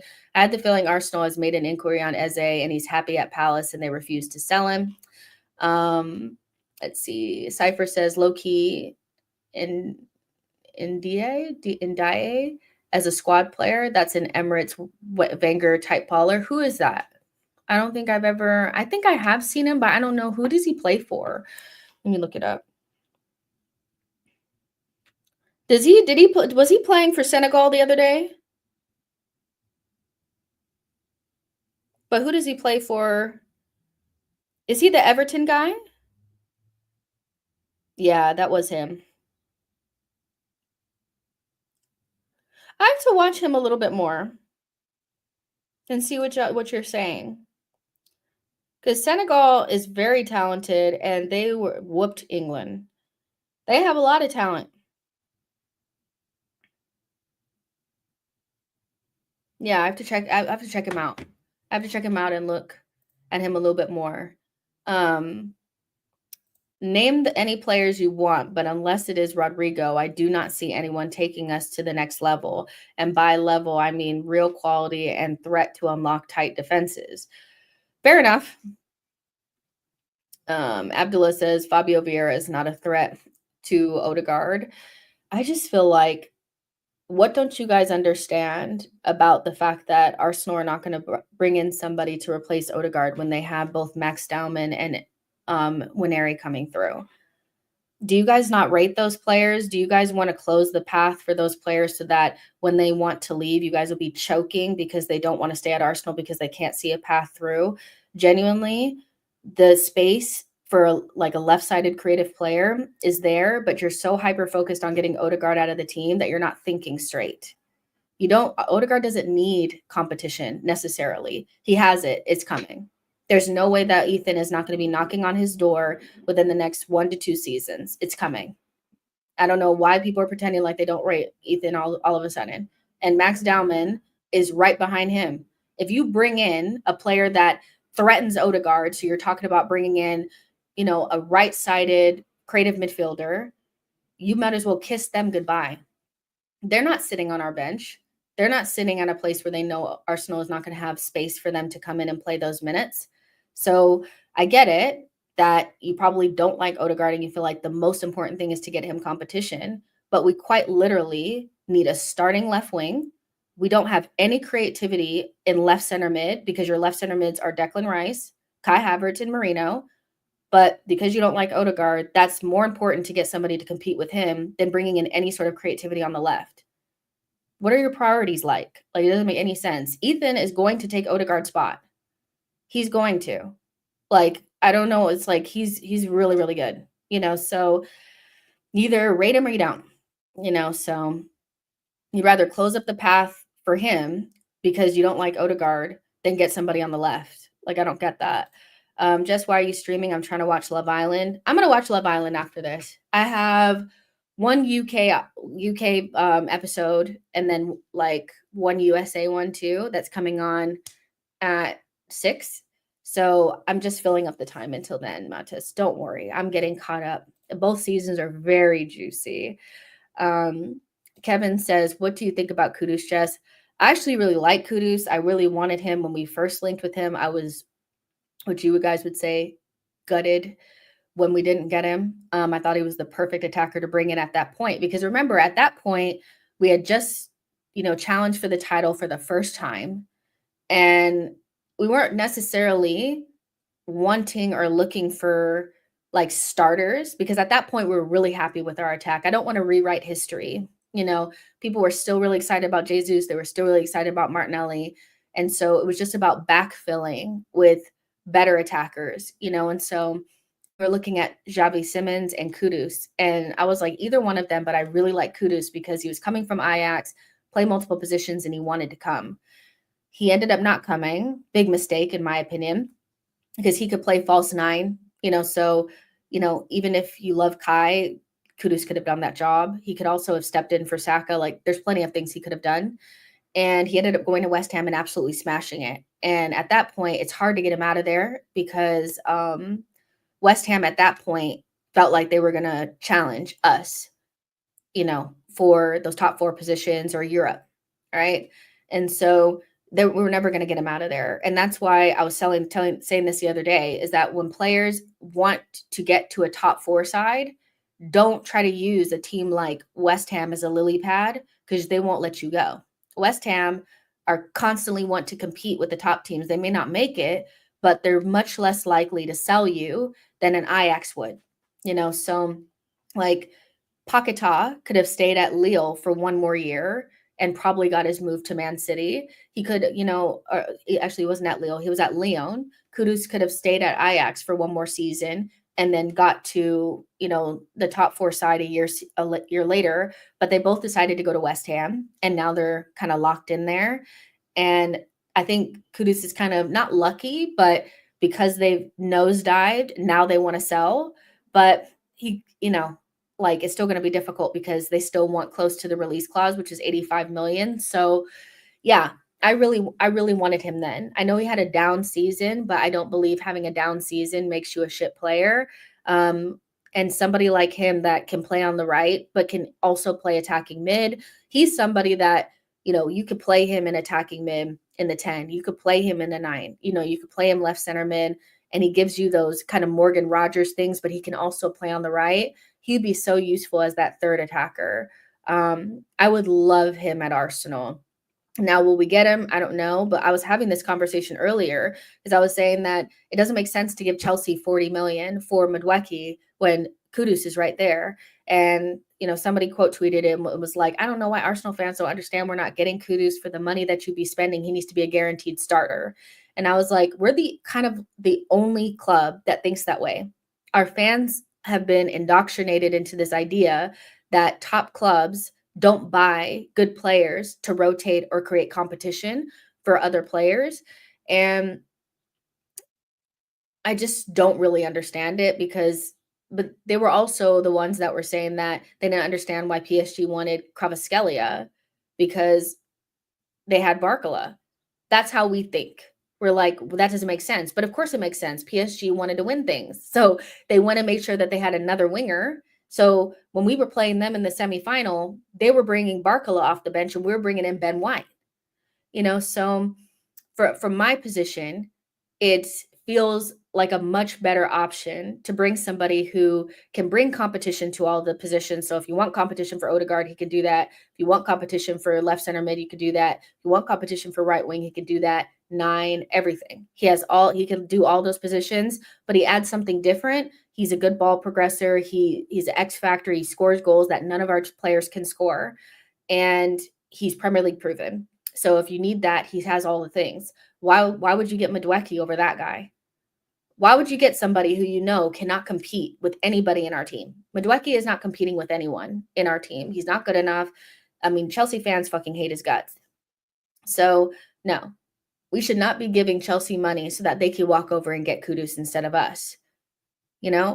So my other option for right wing would be Malik Fofana. I would go get Malik Fofana from Lyon. He would be cheaper, but he's a player that can play on the right and the left. So somebody that can play multiple positions, but has a very high ceiling. What I don't want is somebody's leftovers. I don't want somebody's leftovers, meaning like Chelsea's leftovers or anything like that. I'm taking Real Madrid leftovers. I'm taking elite leftovers. I'm not taking those leftovers. So I would definitely take Kudus, 110%. I like him. And I think he has the type of personality that we need. Somebody that's going to back himself. If you're playing a Champions League game and you have, Saka or whoever, you're not taking out Saka, but you have Kai Havertz or whoever the fuck, and you take him off and you bring on Kudus, they're shook. They're not shook if you're bringing fucking Ben White off of the bench to switch with Timber. They're not shook if you're bringing Calafiori on to change instead of MLS.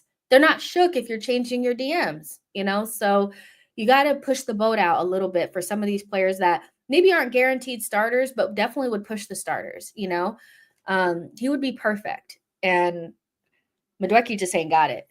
He's not that guy. He acts like that guy, but he's not him to me. Madueke has main character syndrome, plays like he has a crush in the crowd, makes Salah-style selfish decisions on the ball without the ability or execution. Avoid that joke, man. Just pick one combination, Rodrigo and Watkins or Eze and Sesko. Eze and Sesko. Watkins is a no-go. I like Watkins. He's a nice guy. He's an Arsenal fan. I think he's great, but not for this phase. I love Rodrigo, but it's got to be Sesko and Eze. We are disappointing. I think this is the last chance we have. Our window for winning closes 2026 if we don't have an able squad. Kyan says Richard Garlick and Lewis, the lawyers, are the problem for our club. I don't necessarily disagree. Without being able to have a very clear picture, I'm assuming, I could be completely wrong, but I think them being tight with the money and understand having these valuations that they're not willing to budge on and take risk for because they're not Premier League proven or they're not the right age. It just feels like they're only willing to take risk on defensive players that are, 22 to 24 years old, that are Premier League proven. They're not really willing to push the boat out for players that are outside of this league or, are, not within that age range. Because they always talking about, well, they're a little older. For them, Gyökeres is old. Ollie Watkins is old. So if they're young and they're 22 to 25 and they play in the Prem and they're probably a defensive player, they'll be willing to push the boat out. It's too much numbers and not enough football. You need to get some football people in there making them decisions. You need to get some scouts in there. Bring Francis Cachigal back, please. Somebody who knows what talent looks like.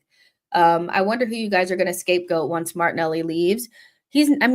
how could you guys say that he's the scapegoat when Kai Havertz is probably the most hated player in our club? As much as there is a cult behind Kai Havertz, when we lose a game, the first person trending is Kai Havertz. So he's not a scapegoat. He's not the only scapegoat. He's somebody that gets criticism for not being good. I don't really get this whole like he's the scapegoat thing. I really like Watkins, but you can't be signing him now after refusing him in January. It's embarrassing. I really like Ben White, by the way. Him and Timber as right back options are cold. It's just funny that he was our change to try to change the tide in a Champions League semi instead of an attacker. And that's what I'm saying. I feel like one, Arteta's scared because before it's not like he's had elite attackers before. He hasn't. He's had some, attackers that we haven't loved. But before it seemed like he felt more confident in taking a defender off and putting on an attacker for chasing the game. Now he does like for like. He'll change the fullback or the DM or the center back, and that doesn't change anything for the game, right? He needs to also change and want to take more risk, and everybody is risk averse now. From the top to the bottom, everyone's risk averse. The players are risk adverse. They don't want to make the risky passes. They don't want to take any risks on the pitch. They don't want to take shots.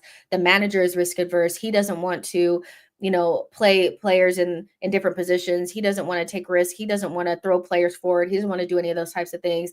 The club is risk adverse. They don't want to bring in players that aren't perfect. They don't want to take the risk with a Sesko or Gyökeres. Too much risk adverse. And when I feel like when the club was the best, they would take risks.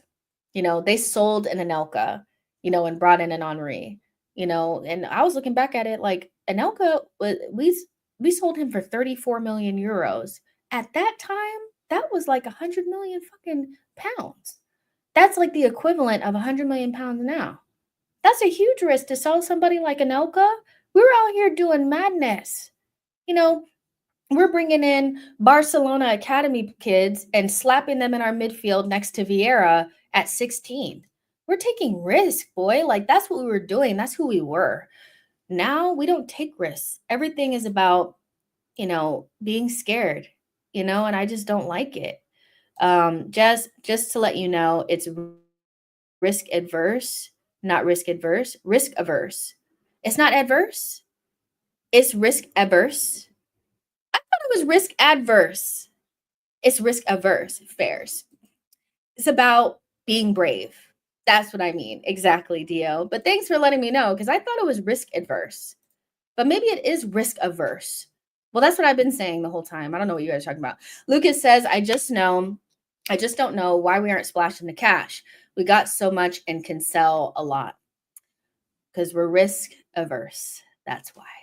Mata says, we need a goal. Arteta subs in another goalkeeper. It's just nonsense. I don't know how we've gotten to this stage, but when I became a fan of Arsenal, obviously we were much better, but I just never remembered us being so reluctant to do things. Like when we got Jose Antonio Reyes in the middle of the title race in January, we got him outside of the league. It wasn't like he came from another Premier League side. He came from a different league. And we already had Kanu and Wiltorn on the bench. So it wasn't like we didn't have depth. We just said, you know what? Fuck it. Let's bring him in too. And it wasn't like the perfect signing. Like, I don't think he hit the ground running, but we weren't afraid to take a risk, and I feel like we've lost that. I feel like we lost that. And when we took risks, they tend to pan out. I think to a certain extent, bringing in like, Thierry is a little bit of a risk because when he was at Juve, he wasn't a slam dunk. You had to have the vision to see that he was the type of player that could be turned into like a striker instead of a winger and do this and that. It was just a different vibe back then. We had Petit, and then we had Edu, and then we had Gilberto. We weren't afraid to switch the players up. We weren't afraid to add new players in. It was just a different vibe. We would have players out and other players would step in. So, you guys remember Pascal Segan? It wasn't like he was amazing, but we wouldn't just lose games because he was back there. We'd make it work. The good players would carry these not so great players and it wouldn't impact us as much. We're just different, so And I know it's hard to compare because that was such a good team, but as an ethos or an identity, I feel like Arsenal have lost their identity. It's adverse. No, I'm just joking. Guys, listen, I never said that I was, you know, the smartest, so sometimes I be saying the wrong stuff. Leave me alone. Don't clock me, man. Just let me live. F says you could argue Kai was a risky strategy to be fair. Unfortunately, that's been made a fail since he was meant to be an 8 and now okay. But see, F, my thing with that is, of course, when you take risks, you're gonna make mistakes. Liverpool brought in Nunez. That was a risk. It hasn't worked out, but it never stopped them from bringing in other attacking players to mitigate the stress around having somebody in there that's not really the best. Because towards the end, Nunez hasn't even been starting. It didn't stop. Bringing in Nunez didn't stop them from bringing in, like, I think, I don't know what was the order, but I mean, they brought in like Gakpo and players like that, but bringing in one attacker means that we're not bringing in anymore for the foreseeable. It's taken us way too long to pivot away from Kai, or even to put him on the market since it hasn't really worked, so yeah. Karubal says, with every season that goes by, Arteta kills everything. I'm wondering what you're saying here. Cal's Corner says Aston Villa has scarier sub options than Arsenal at the moment. Shamaria says Mudryk would have been a risk. I actually stand by the fact that I feel like this is a very unpopular take, but I don't think Mudryk would have been as bad for us. I think the environment in which you enter impacts how you develop and the way that you play. Do you guys remember what Chelsea was like a couple of years ago? It was a dumpster fire. Everybody that they brought in was failing. They were actively like icing out the Aubameyangs and Sterlings and guys like that. They were really poor, finishing 12. They brought him in a January window, and he was a really raw young player. If he had come in with us, he would have been playing under a firing Martinelli, because at that stage, Martinelli was, because I think that was the season halfway where we were in our first title race. Think about where we were at that point. We were not like in a bad place. Martinelli was scoring lots of goals, so we wouldn't have had that pressure on him. He would have been at the club that he wanted to come to because he did not want to go to Chelsea and he was kind of forced to go there. My unpopular opinion is that he may not have been the finished article, and maybe he would have been a real rough, but he wouldn't have been anywhere near as bad as what he was there. Yeah. But at the same time, we kind of maybe dodged a bullet because of the ban for sure. And you're saying that you thought he's getting a 1-year ban. It is what it is. Things happen for a reason, So the only reason he went to Chelsea was because political situation with Russia. Listen, when I was saying that, people were telling me I was crazy, but I was like, I don't think I am crazy. I think at that stage, Abramovich was under a lot of pressure. They were selling, taking the club from him because of the friction, the war with Ukraine and, whatever, politically and all that kind of stuff. And I think almost like a sign of peace or something like that, they were using a Ukrainian talent to show that this club in London didn't have these like harsh ties to Russia. Like, I really do think that I think the same thing, Jordan. I think it was a political thing. I really do, because they were actively pushing him to Chelsea and he wanted to come to Arsenal. And I don't think it was just a money thing. But at the same time, like, things happen, so maybe it was best for everyone. It is kind of like a shame how things have unfolded for him, because remember, he was doing like interviews with Zinchenko's wife. He really wanted to come, but things happen for a reason, and we'll never know really what that reason was, but he didn't end up at Arsenal, so it is what it is. Lucas says, why are we so slow in the market? Can we just grow some balls? It's actually cringe.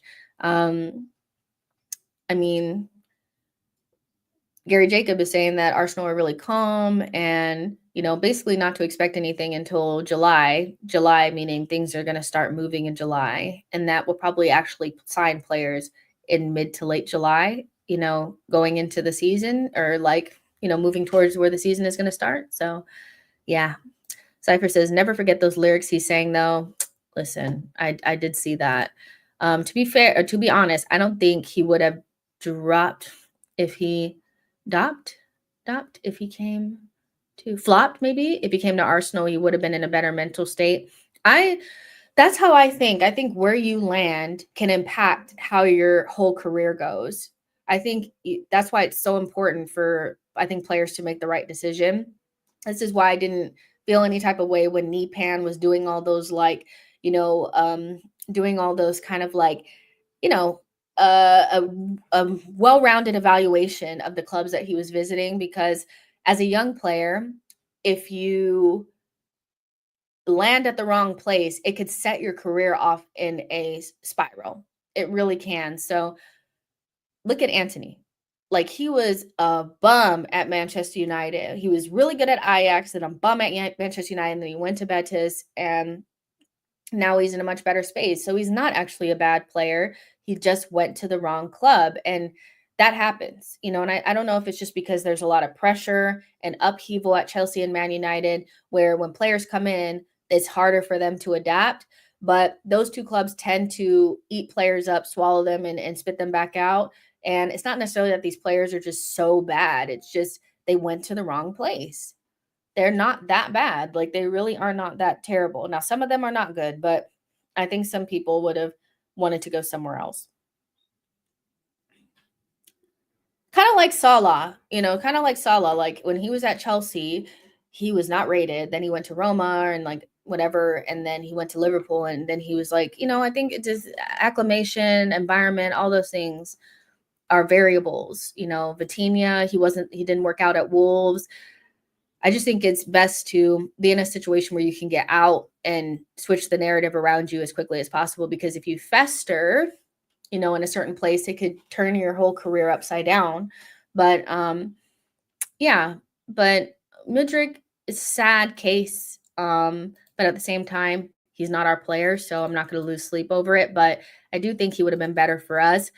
But we wanted to get Mudryk, we wanted to get Rafinha. This has been in the post for a while, to bring in a top level left wing. Whether you think Mudryk and Rafinha are top level, it is what it is. Like, because I know those are varying players, but we need to get them in now and see what this club looks like with a different left wing, in my opinion, whether Martinelli stays or goes. John, I will drive to the Emirates, go in, and seppuku in the center circle. There's no way. I'm not doing Grealish. I'm not doing it. I need my club to get a real player, somebody that's not downtrodden and needs help and needs to be saved. I don't want to save more hoes. I want to get somebody fresh and on the upward trajectory. Grealish is done, in my opinion. He's not going to be able to go in Europe. He's going to have to stay in the Prem. And when he goes to another Prem side, he needs to go somewhere lower. He cannot go to another team that's under pressure. That's all I have to say. Can we talk about why we're the only making signings in the financial circle? We legit went plus in summer and jam. Can we talk about why we are only making signings in the new financial circle? We legit went plus in the summer and Jan. You mean like, what do you mean by that? We legit went plus. You mean like we made money in summer and Jan? What do you mean by that in the financial circle? Let me know what you mean by that. You need to stop down there. Stop what you're doing. Yeah, you. Stop doing what you're doing. Come out. Come out, Benz. Come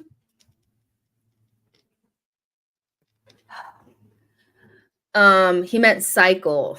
Yeah, I don't know.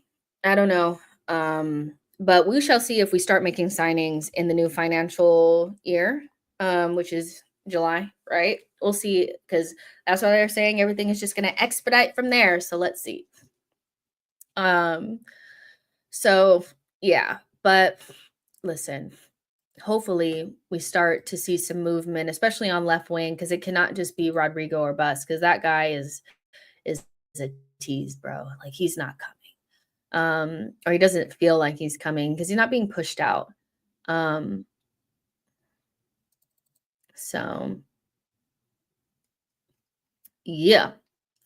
Let's see. Is this a male? Is this the same thing that we saw? Oh, I wish this was, I can't translate this. Hold on.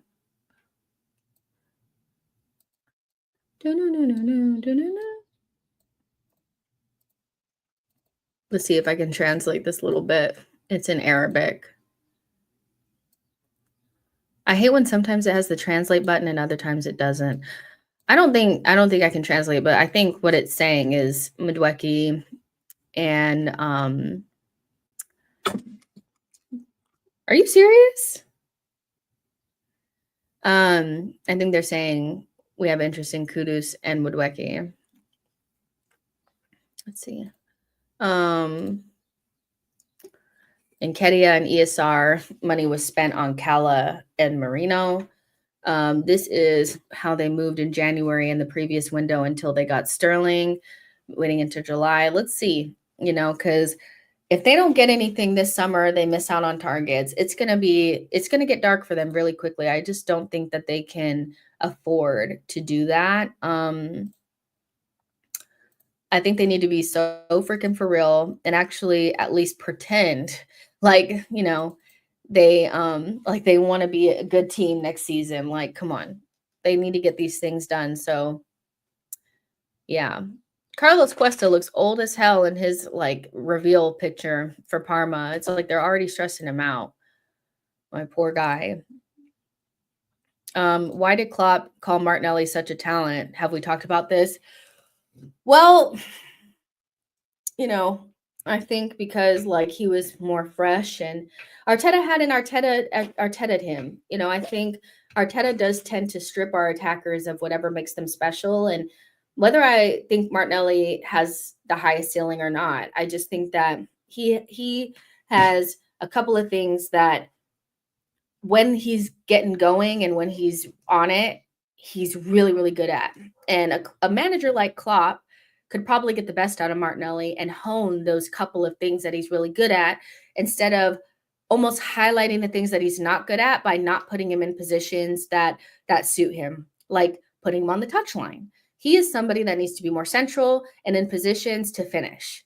He needs to be the finisher. That is who he is. When he's in those positions, often he's going to score lots of goals. But at Arsenal, our wingers are meant to create. They're often isolated on the wings, and that doesn't suit him as much. And so I think Klopp, when he said that, he was playing in a different way. Pretty much up until the 23-24 season, we were seeing kind of the best of Martinelli, whether it was under Unai Emery or whether it was under Mikel.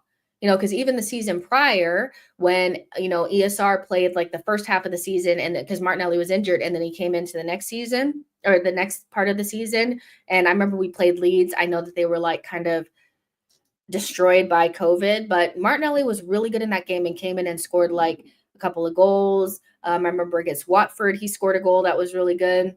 He's just somebody that when you get him central, if he's in a finishing position, he can do really well. But we don't play like that, and Arteta does not platform him in that way. And so I think Klopp said that because, one, he was younger, so it was easier to project, like, that he was going to be something.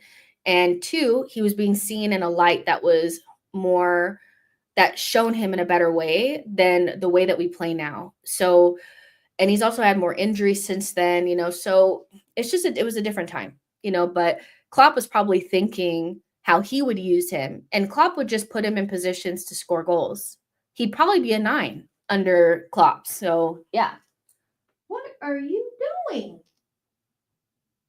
Huh? They are so silly. So yeah. I've been saying the whole live chat, he's a 9. Martinelli is not a touchline winger. He is an inside forward. His role should be what Rafinha does for Barcelona. Not just, if you're talking about Klopp's comments on Martinelli, then you have to ponder why he wanted Brandt and not Salah. I mean, I wouldn't take all of his opinions like that serious because, he's had some bad ones. But I think when you try to unpack why he said that, that makes sense to me. That, you know, the way that Martinelli was playing back then, you could project that he was going to be something special, because we on this channel, I remember years ago when, you know, Saka and Martinelli first kind of came to the forefront, probably just the season prior to when we actually started to challenge. That season, people actually sat up on this channel and said that they felt like Saka or Martinelli had a higher ceiling than Saka, because we were like projecting back then. Saka had not had, you know, the season that he had when we first challenged. Like, it was just a different vibe. You know, we were kind of figuring out who both of those players were. And people sat up on this channel and said Martinelli has a higher ceiling. So I think it was around that time. Let's see. Radiant and Dyer says, Jess, I'm African Black. If I go to Crenshaw and keep quiet, can I have a cool time? Well, I don't think you have to be quiet, but of course you can have a good time, you know, in Inglewood. You know, why wouldn't you be able to? You'd be fine. Lucas says, I put Wanyeri up front and don't buy anyone again. I don't care. Boys. Benzema. Stop it. Don't try to look cute. I'm not falling for it, man. Lay down. So cute, but lay down, man. Who was the manager that won Arsenal's first double? If you supposedly know Arsenal, I don't know. Who was it? I've never watched Arsenal in my life, so I wouldn't know any of the history of Arsenal or who the managers were or anything. I just started watching yesterday, Jez. Thank you so much. Let me guess, you've come from Lee Gunner's channel. Lucas says, who are we kidding? Getting Leao or Rodrigo? Haha, more chances we get Watkins and Rashford. Just don't wear any Wyland colors. Lady says, wait, just lives with Benzema. No, I don't live with, well, Benzema the dog, yes. They're finally gone. They just needed to move away because they were like playing and doing weird stuff, and it's like, you move. Shamaria, if you don't know, there's a couple of content creators that spend lots of time talking about me, and their main issue with me is that they don't feel like I'm a real Arsenal fan, and because I'm American, I don't know anything about Arsenal. But I actually started watching Arsenal at like the Wenger time, so you know, it's like I'm not going to know every single thing that ever happened with Arsenal, but from basically the time that I started watching, I know a lot of stuff about it. And that's what I talk about, but I never claim to know everything that ever happened at Arsenal. I know my name is She Knows Arsenal, but they're obsessed. So I don't know what to tell you. But they're just like the weirdest people on the planet. Lucas says the real Benzema, the Arsenal target for 12 years. No need to rewrite history. Martinelli was our biggest threat in 22-23. No, but I think even at that stage, even though Martinelli was really good, Saka was also really good. And I just feel like, I guess if you thought that Martinelli had the biggest ceiling, then you were wrong at that stage, because Saka is top 3 best right wingers in the world, and Martinelli's nowhere to be found, you know? So I don't know if it's rewriting history, but I definitely think we've gotten an answer, and Saka is a better player, you know? So does knowing that Birdie me won our first double actually push us towards trophies in 2025 though? We know why they're obsessed. We know.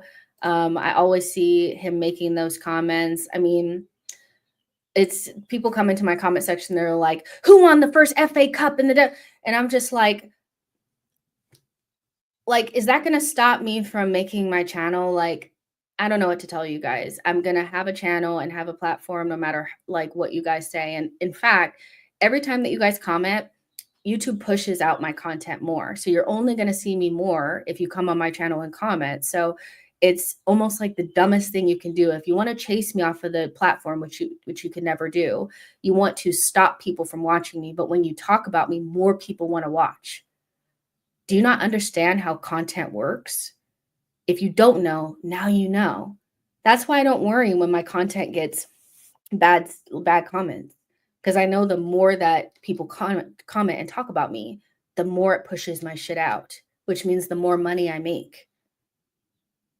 And I also do that being authentic to myself and not pushing stupid narratives that I don't actually believe in. So I can actually sleep at night. So like, hello, like I could give people the tea on how to build a channel and to do it with integrity and not have to build narratives. You just have to say how you actually feel and allow people on both sides to talk about you, and then your channel will grow. Like it's the funniest thing. My channel grows without me having to be fake or anything. Like, I don't know what to tell you. Shamari says, go write a history book or something. I mean, it's just the craziest thing. But that's the game, isn't it? Like, ever since I've been on Arsenal YouTube, it has been probably the greatest thing that I ever did in my life because it gave me a career and helped me launch into the best period of my life. It has trials and tribulations, but one thing I'll never do is compromise how I actually feel about Arsenal to placate to people or to be, in a certain group or anything. That's not how I operate. And so I don't grow as fast as other people, but I've still grown enough to where my channel has helped me build a career that I have like a full-time career in now. So I get to go to the Qatar World Cup while you sit at home and do nothing. I get to go to the Club World Cup where you sit around and talk about me. I get to work with La Liga while you sit on your ass and, do whatever you're doing, so I just feel like I just need to keep doing what I'm doing.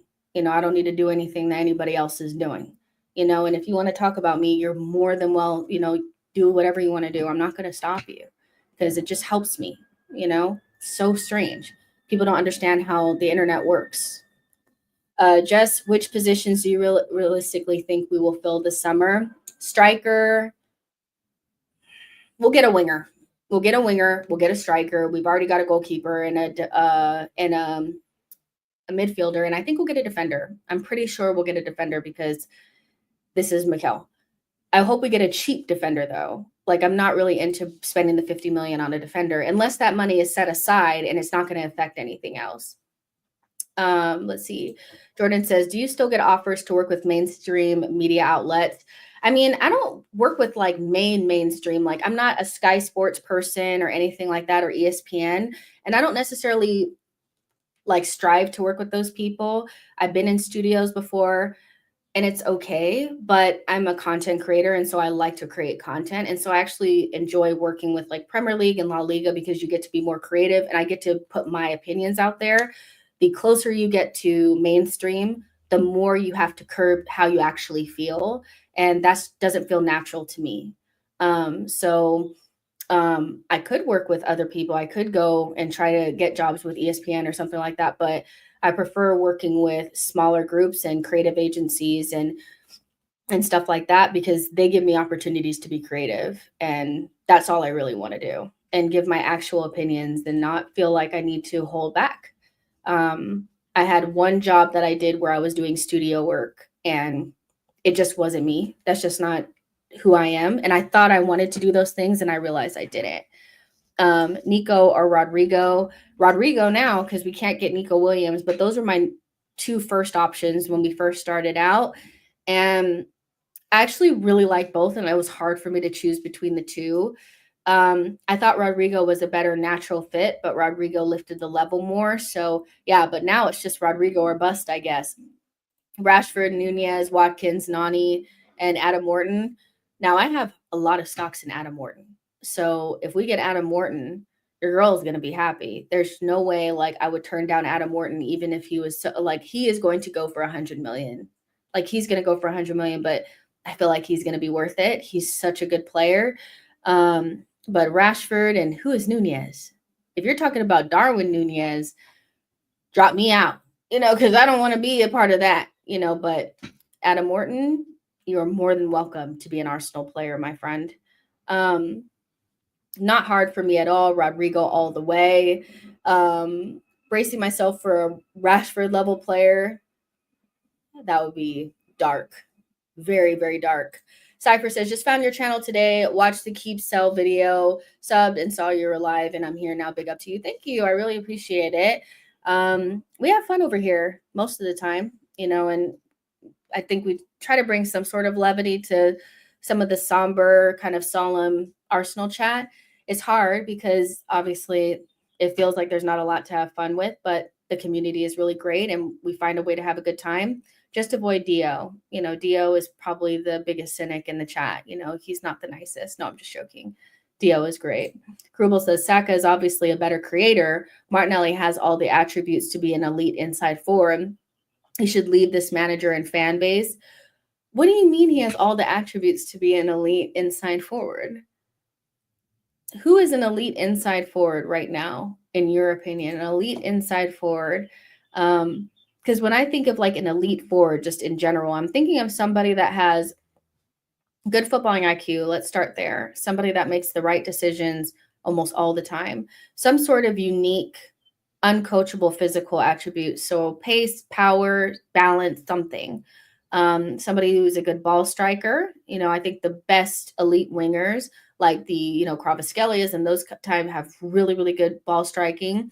And they can manipulate the ball and they have different ways of beating their man. So 1v1, pace, whatever. Like Dembele type or Lamine Yamal type, really good 1v1. Basically, Martinelli has pace. Martinelli has pace, but when he's in central areas, he's much better at just finishing. But I'm not sure that I believe that he has every attribute for an elite winger or an elite forward, inside forward. But he has some things in his locker that if they're honed correctly by the right coach, you can overlook the fact that he's missing some of those things. And that's what Arteta doesn't do. So maybe he does need to leave and go and play for a manager that's going to, maybe a club that plays on the counterattack and a manager that's going to get him closer to goal and have somebody else creating for him so that he can put the ball in the back of the net. But when you say that he's an elite inside forward, I don't think he has all the attributes of an elite inside forward. We're talking about some really top level players and there's some key things that he misses. So yeah, but he could play for other teams that help him out. What are you guys doing? Get out from underneath here. They will not get out from underneath this table. Just the person that always talks about you is sensible to rival fans because he slanders, abuses, and hates this Arsenal team. And Arteta, for views and money, rivals will always call him a true fan. I don't pander to rivals. Now, if I did that and I focused my channel on pandering to rivals, I could grow really fast. You could grow really fast, whether you're super positive or super negative. That's how you grow. You have to be super binary and stick to that, but I don't like to pander to rivals because I want to feel confident talking shit to them when I really want to. Like if you guys ever been on Judge Mo's channel, I live to talk shit to Don. I live for it. It fuels me to go on that channel and talk shit to Don. I can't do that if I'm kissing their ass. But I try to be as honest as possible.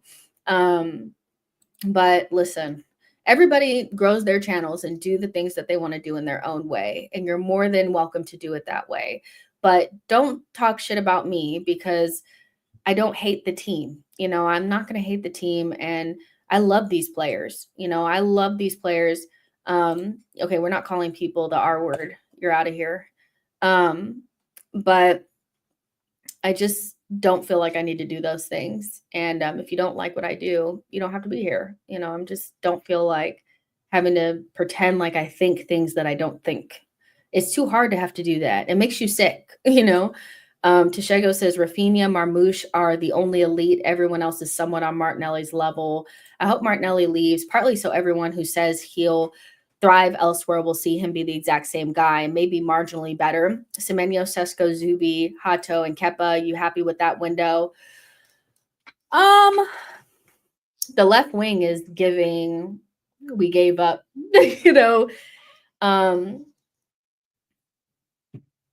No, I'm not happy with it because Semenyo is just not good enough. I think we need to go a step higher. Semenyo doesn't work for me, but I think a lot of people would be excited for this window. How do you guys do discussions with Don? That guy is really slow. He's not slow. He just loves his club and is incredibly biased. And he's a really good guy, actually. And he's cool. He just loves his club and thinks his players are better than everybody else's. He's the true fan, so He could be frustrating, but at the same time, it's all fun and games, so but I live to talk shit to him because it just gets under his skin and it's fun. Are you satisfied with Berta's pace in this window, or it's not partly to blame? It's tough, John. I really don't know how to feel about it because I don't know if I've given him enough time. Now, if this was Edu, I'd probably be losing my shit, but we've seen multiple windows from him. So I want to give him the benefit of the doubt, but maybe it's just, if an experienced DOF comes in and moves at the same pace as Edu, part of me feels like it might just be the club. And like we said, the lawyers in the building kind of stopping and starting stopping and starting things because they just kind of, I don't want to say this, they're really concerned about the money, because I think if he felt like he could expedite things by paying a little bit more, maybe he would, but I don't really know. But I want to give him the benefit of the doubt and let's see how his window pans out. But he needs to get players in sooner rather than later. I am concerned that they're kind of okay with letting things fester, and they better hope that these players are ready to go. But also, and a lack of urgency in getting players in says to me that they're not concerned about falling behind. And that's an arrogance that only a club like Arsenal would have, because I feel like they operate from an almost like an arrogant stance. Like, we know what we're doing, and everybody else may want to get their players in early, but we know we don't have to, because we feel confident that if we start the season with the players that we have, we'll be fine. We won't be. I'm telling you that for free. We won't be. You cannot go away to Liverpool, away to Newcastle, away to Old Trafford with the players that you got, because we know what they're like, especially in front of goal, in difficult moments. We're going to be under duress from minute one, child. From minute one, we're going to be under what you guys call the kosh, right? Under it. So under pressure, Arsenal, straight off of the back of preseason, going away up north.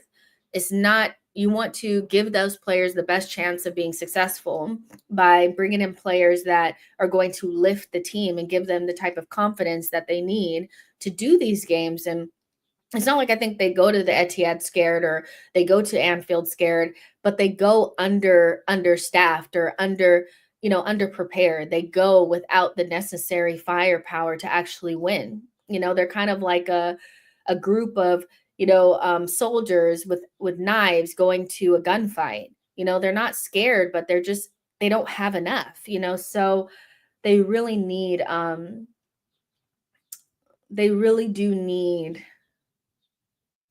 more firepower. And I think they would go away to Anfield and go away to Old Trafford with a little bit more fire under their butts if they came up with a new striker and a new left wing, and those guys were sturdy, and or maybe even like Zubi was starting, or something, and if we had a good preseason, I think that would really help. But again, I said this on Deluded channel, and I'll say this here: whoever came up with the idea of having North London derbies and games against Newcastle in preseason, you will pay for your sins. Like, you count your days. That is the stupidest thing I've ever heard. It is woke, and I don't like it.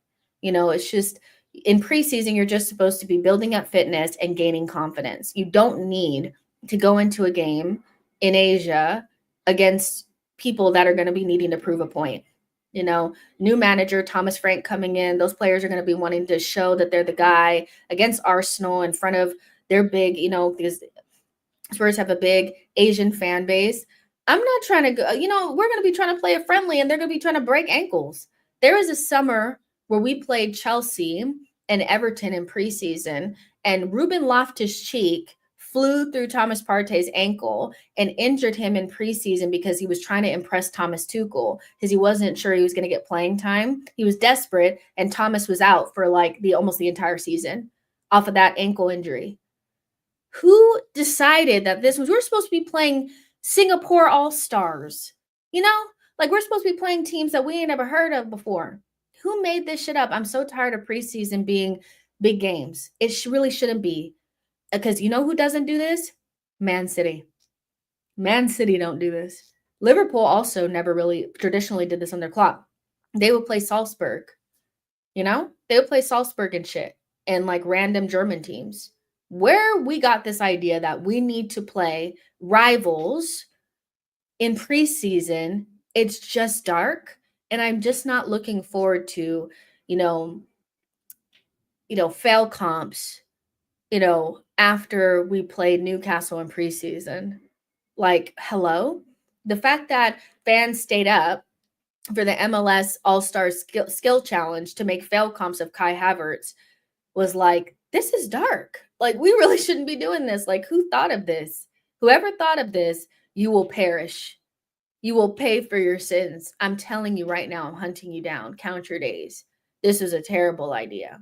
Not good. If any one of our players get injured, trying to prove to Thomas Frank that they're good enough, I am coming to Singapore or wherever the fuck we are, and it's going down. Like, I'm sorry, but it's just so dumb. Who thought of this? It's not fun.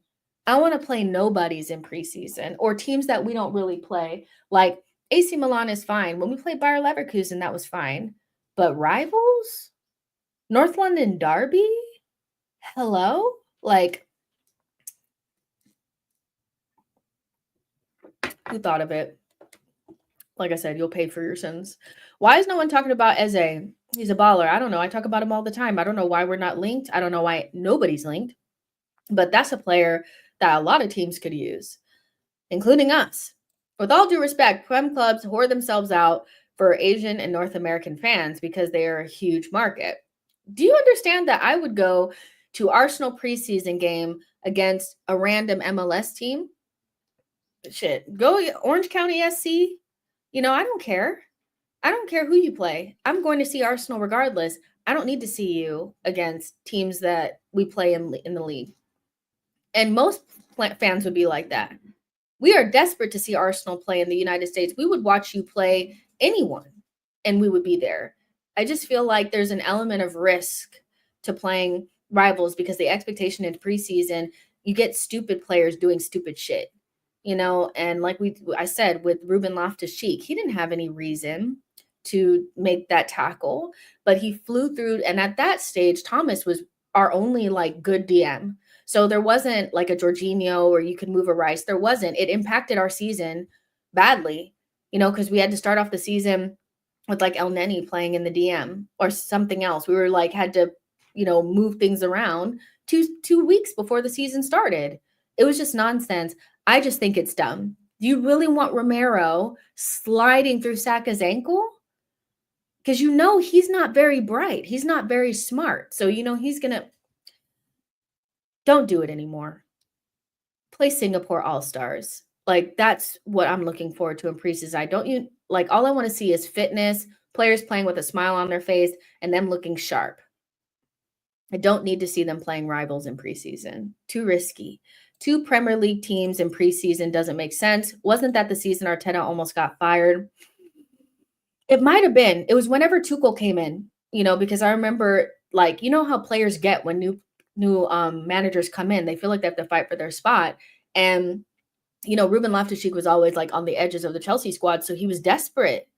And I remember Tuchel was on the sideline and it was just like, I think he was like egging them on to play hard and the stupid tackles were coming in. And I was like, this is why you shouldn't play rivals in preseason because it never ends up being a preseason friendly because there's pressure on it. No matter how you slice it, there's always some element, especially London sides, probably get away with it against Liverpool because the Liverpool game didn't have any spice on it, but the Manchester United one did, so I just feel we don't need it, so we shall see how it goes, but I want our players to play like it's a friendly, walk around, jog, it doesn't matter,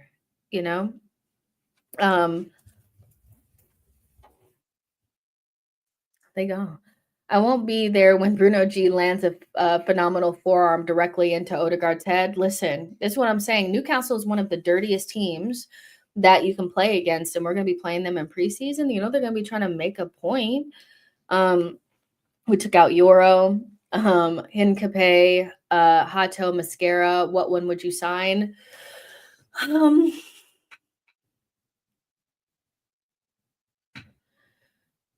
Let's think. Do we need more cover on the left, or do we need more cover again under Saliba? I feel like Hato, just because I feel like he's the best player of that group. Hincapié is not somebody that I think we need to go get. If Hato is available to you, you don't go get Hincapié. But Mascara is good, I think, but I think left back is probably where we're going to need a little bit more cover, because ultimately, like, I know Saliba doesn't have any true backup, but we know we can move Timber there and we know we can move Ben White there in a pinch. But right now with left back, there's really nothing you could do if something happens to Miles Lewis Skelly, because you could put Calafiore there, but I really do think we need to kind of leave him at center back, because that's kind of where he's better at. And to maybe keep him from getting injured, maybe doing all the runs up and down the pitch consistently is impacting his ability to stay fit. So I would probably say Hato. And that also opens up a bigger opportunity for Miles Lewis Skelly to play in midfield at some stage too. So probably Hato. But I like Mascara. I'm not a big fan of Hincapié. I think he's just a little bit on the more average side. Akmal says Hato. Just buy Hato and sell Kivior and get him out. He's not Premier League level winning potential? Okay. So Joanne says neither. Ribeiro is a smart choice as he's 2-footed, which we've also been linked with him as well. The Barca preseason game, to which basically became a CL final game, I was there.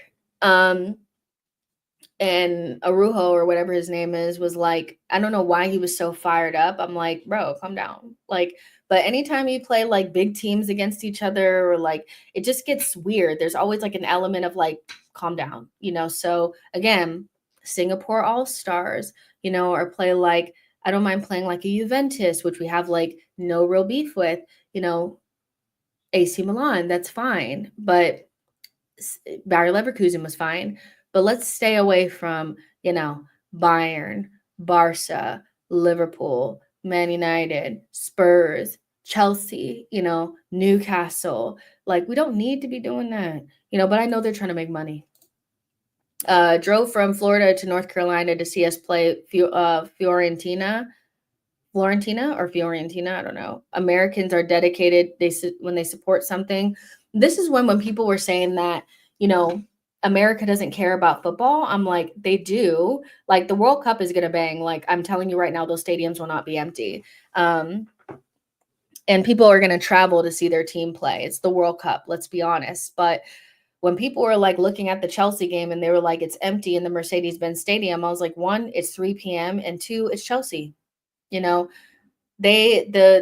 English fans are not going to travel to like America to watch their team play in this tournament, and then because they're going to know that they're going to watch them play in like a couple of months, so they don't need to spend that amount of money. They're not going to do it. But if they had put the game at a normal time where American fans were not at work, they would have been there, because Chelsea sold out stadiums in preseason for the Premier League, like preseason tournament or whatever that they were in with like Brighton and stuff like a year ago. Those stadiums were full. There are Chelsea fans here that would happily go to the Mercedes-Benz Stadium, but not at 3 p.m. Not at 3 p.m. And those tickets were expensive. The only stadiums that have not been full for the Club World Cup have been, honestly, like Manchester City when they played and Chelsea when they played. But I just feel like English fans are more like, they're thinking, I'm going to see them in like 2 months, so I don't need to watch them in this tournament or fly to go watch them in this tournament. But just put those games at normal. Well, Man City don't really have fans, but put these games at normal times. And if this, like, I guarantee if Arsenal were playing Club World Cup or Manchester United, the stadiums would be full, because also our fans are desperate. Our fans and Manchester United fans are desperate. They will go anywhere, like you said, to watch our teams play. They just have to be at decent times, So those Club World Cup games, I've been to 2. Those stadiums were fucking full. But Chelsea, empty, empty. You had to put it at a normal time. 3 p.m. is a harsh time to put a game for Americans anyway. So yeah, Real Sociedad Emirates Cup. Arsenal has a big following in the U.S., right? Manchester United and Arsenal have crazy fan bases in the United States. When they played at SoFi last season in preseason, they sold out SoFi. SoFi is a huge stadium, and it was full. And it was for a preseason game that meant absolutely nothing. They're huge followings for United and Arsenal here. And there were people that flew from the UK to the US for preseason games at SoFi and to go to Carson, Dignity Health Sports Stadium as well, to go watch us against Bournemouth. Our fans are different. The Manchester United and Arsenal fan bases are much different. I don't know what's up with the Chelsea fans, but it would have been full. It would have been full. Let's see. Club World Cup Miami is like 450 for round of 16, but the good seats in the middle. World Cup in the US does sound exciting, to be fair. Hopefully it inspires the kids out there. I do think it's gonna be just like a normal World Cup, I think. And I know this because even though if there's a little bit of controversy around where it's held, the reality is fans are going to follow their team for the World Cup because they save up for years to go watch their team play, and national pride is just so much deeper and more profound than club pride. And so when I went to the Qatar World Cup, they were in the streets. They traveled from all around the world. Those stadiums had true fans in there singing their songs. It was some of the most beautiful shit that I've ever seen. I was very moved by seeing fans that had traveled from all around the world to Qatar to watch their teams play. And they'll definitely do that for the next World Cup. I just hope that the players aren't ran into the ground so badly that they don't have the ability to play at their best level, because to me, there's nothing better in football than the World Cup. It means absolutely everything. And so you want to see the best players play at their level. And I fear that we'll get some big ACLs this season, and maybe we won't have the best players, but hopefully that doesn't happen. If we aren't getting players that give the manager a selection headache, then they aren't making a difference. If Kivior is not threatening to take Magalhaes' starting position, he isn't good enough. Flying to different time zones for games is kind of trash, though. The explosion of Wrexham fan support in the States is further proof that Americans will care about football if there's an incentive to. I've been to FanFest before. We do love it. It's just, yes, we're a little cringe and we don't say everything right. And maybe we say sideline instead of touchline, and we say soccer instead of football, but it doesn't mean that we don't love the game. There are a lot of Americans that are obsessed with football. It's just, we just got into it a little bit later. Give me Wrexham, Lyon, Bournemouth, Reading, Nuremberg for preseason. That's the level I want. Thank you, Lucas. Thank you. These are the levels we're talking about, baby. We don't need to be playing rivals. We need to be. I liked playing Emirates Cup against Wolfsburg and Lyon and stuff like that. I thought that was fun because there's nothing on it. But once you're playing a rival, it's the season has already started, and I don't really like that. I don't like that feeling. Let's see. Ryan Reynolds is insufferable, though. He's not my favorite. So, yeah, I'll be honest. So, listen, let's go ahead and get out of here because it's beginning to get a little bit longer and I need to go watch Love Island, let's be honest. But make sure you guys like the video and subscribe to the channel on your way out. There's 1,200 of you guys watching on multiple platforms, which I really appreciate. For everybody that sent in super chats, which I think was Diallo both times, I really do appreciate the super chats. They're really kind. Tomorrow, we'll do the same thing, probably live around 6 p.m. UK time, if not a little bit older, or not a little bit older, a little bit later. Sorry, my mind is gone now. So make sure you guys check in for that. And if you didn't watch any of the streams that I did earlier, one with Gabby and Diluted and one with Diluted on his channel, please go check those out. Those were great streams. We had a good time. But yeah, like and subscribe on your way out. And I agree with John. Huda should go. Talk to you guys in the next one. Bye, y'all.